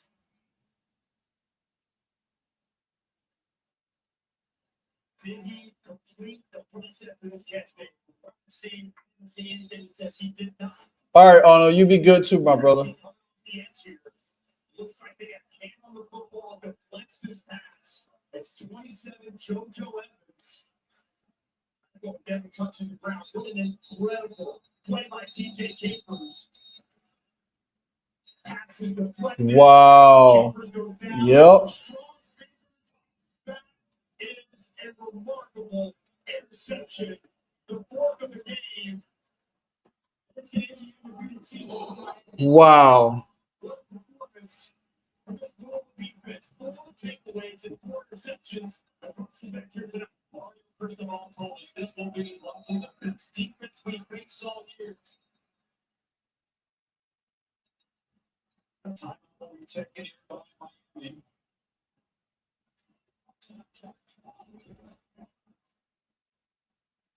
This was what defense has put up to mention it to you earlier today. Watching their film, they do such a good job deflecting passes, getting their hands up against the defensive line, and this time it's a safety coming off the edge, getting his hands up, getting the pass deflection, and then TJ Capers making one of the more memorable interceptions and one of the football history. This. You're the top 5 team in the regular season. You better get prepared because all this man does is get his team ready to win these type of games. 2 weeks to get ready. We saw a lot of trick plays, a variety of performances. We saw 3 quarterbacks on the field at one time for Louisville in the first half. That threw Miami off and slowed them down. They had to think. Miami on offense made some big plays. Or Louisville did rather. Got up 14-0. Miami stormed all the way back to get within 3. They're in field goal range. They throw the ball, and Carson Beck throws his 4th interception. Miami takes its last time out. And so I am so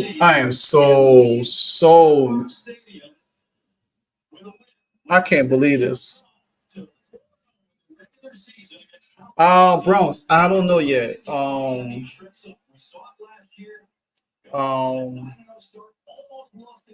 don't know. Let me see. Because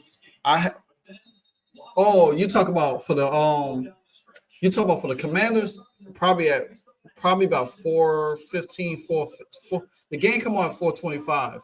So I'm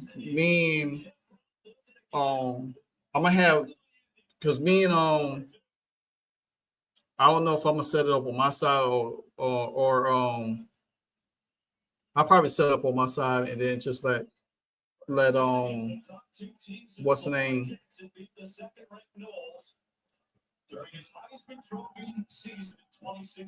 Oh man.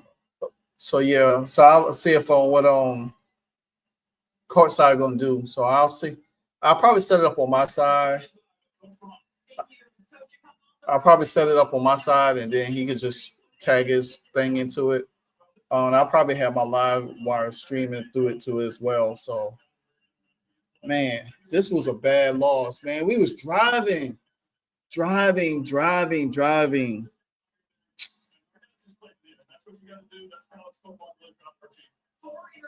your defense forced. What did you do to get Carson Beck so out of rhythm tonight? Well, he's a good quarterback. That's good offense. Now, when you get a lead off, you make the throw more than one, then you're going to have the advantage. We finally did that. I can't believe that. This is a great effort, Mark. Put that in the role and be a really good football team. You had a bye week to prepare. You come in so many different formations to play in order to get this done at the beginning. What do you mean? Wow. What was it like game planning for this team? Well, we had a good job, but we had 3 quarterbacks in the game. We just wanted to throw the defense off a little bit. Oh, sorry to hear that, Shallow, about your knees. Yes, Livewire. We couldn't see comments on his stream. Oh, okay. So what I'll probably set it up. So I'll probably set it up and then stream through my Livewire and have my commander's channel. Then he could just connect his channel as well. Then everybody from my side that's on this stream could see it like that. So it'd be good. Then we have a lot of people in. I love what Jim Brown had to say. This is college football. Give them comfort, better than ready to play every single week. Louisville prepared, they're ready, and they're going home with an upset, the number 2 team in college football. Didn't get any better this week. And we saw some incredible interceptions tonight from Louisville plays that receivers don't often make. And they were made by linebackers. One by Antonio Watson in the first half, and this one, the only game on the Evans tip. TJ Capers, final score 24-21. Louisville takes up number 2. North Carolina and Dang, this game, man. Oh, this game irritates me so bad right now.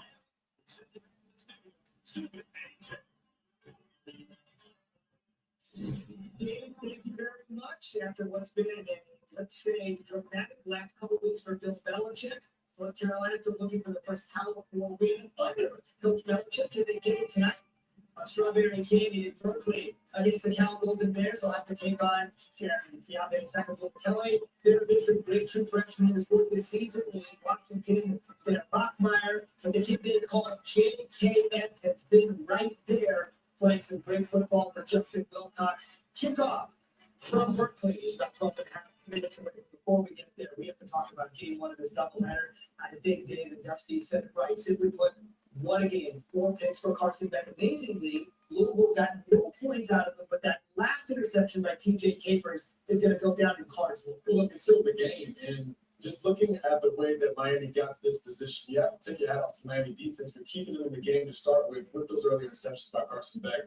But I'll tell you what, the game plan for Louisville was really one to where you slowed the run game for Miami. Miami only had 65 rushing yards, 63 rushing yards total tonight. But again, these interceptions really ended up biting Miami. Well, guys, I'm about to sign off, and I might just do a short video to this tomorrow. This was a bad game. 4 turnovers. You can't overcome that. And Miami haven't played good all game, defensively or offensively, to be honest with you. So now Miami going to drop. They're going to drop significant in the AP poll. But now they could ride it, win the rest of the games, and get into the ACC tournament. So this is Miami's problem. This was the same thing last year. They was riding high last year, and they started losing games.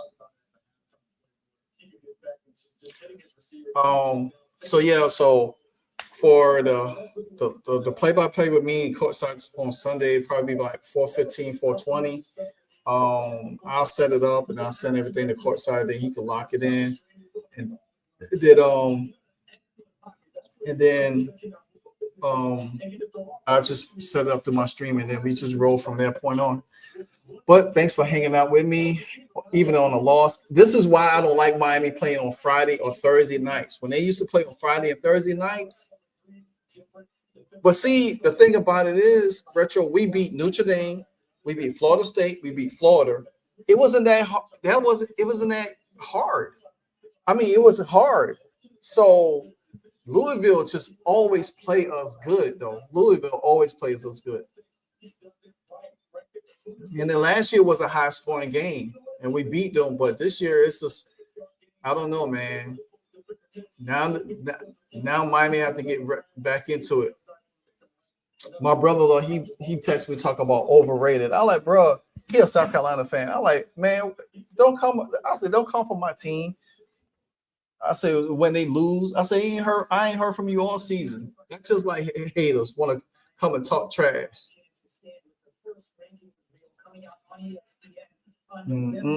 So we got Stanford, SMU. That's probably gonna be another tough game. Pittsburgh played really good too. But it is a big thing for Miami. You obviously not going to play. You get another opportunity to play against a Stanford football team that has improved. And then after that, once you get to Well, guys, all right. I'll let y'all know more further about the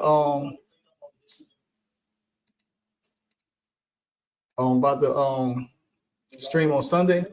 Until then, Kings on the Daily. You got to do better, baby. Got to do better. Still rocking to you, though. Still rocking to you. Hey, so amazing. You see how they playing? Live wire. It's all about sports and entertainment. You don't want to miss it. So official, like you never seen. Keep it going till the whistle blowing from the referee. Everything from highlights and stats. You know that we gotta run it back. Whether on the field or the court. You know that this is where it's at. Subscribe, no delaying. This is Live Wire. Sports and entertainment. Let's go.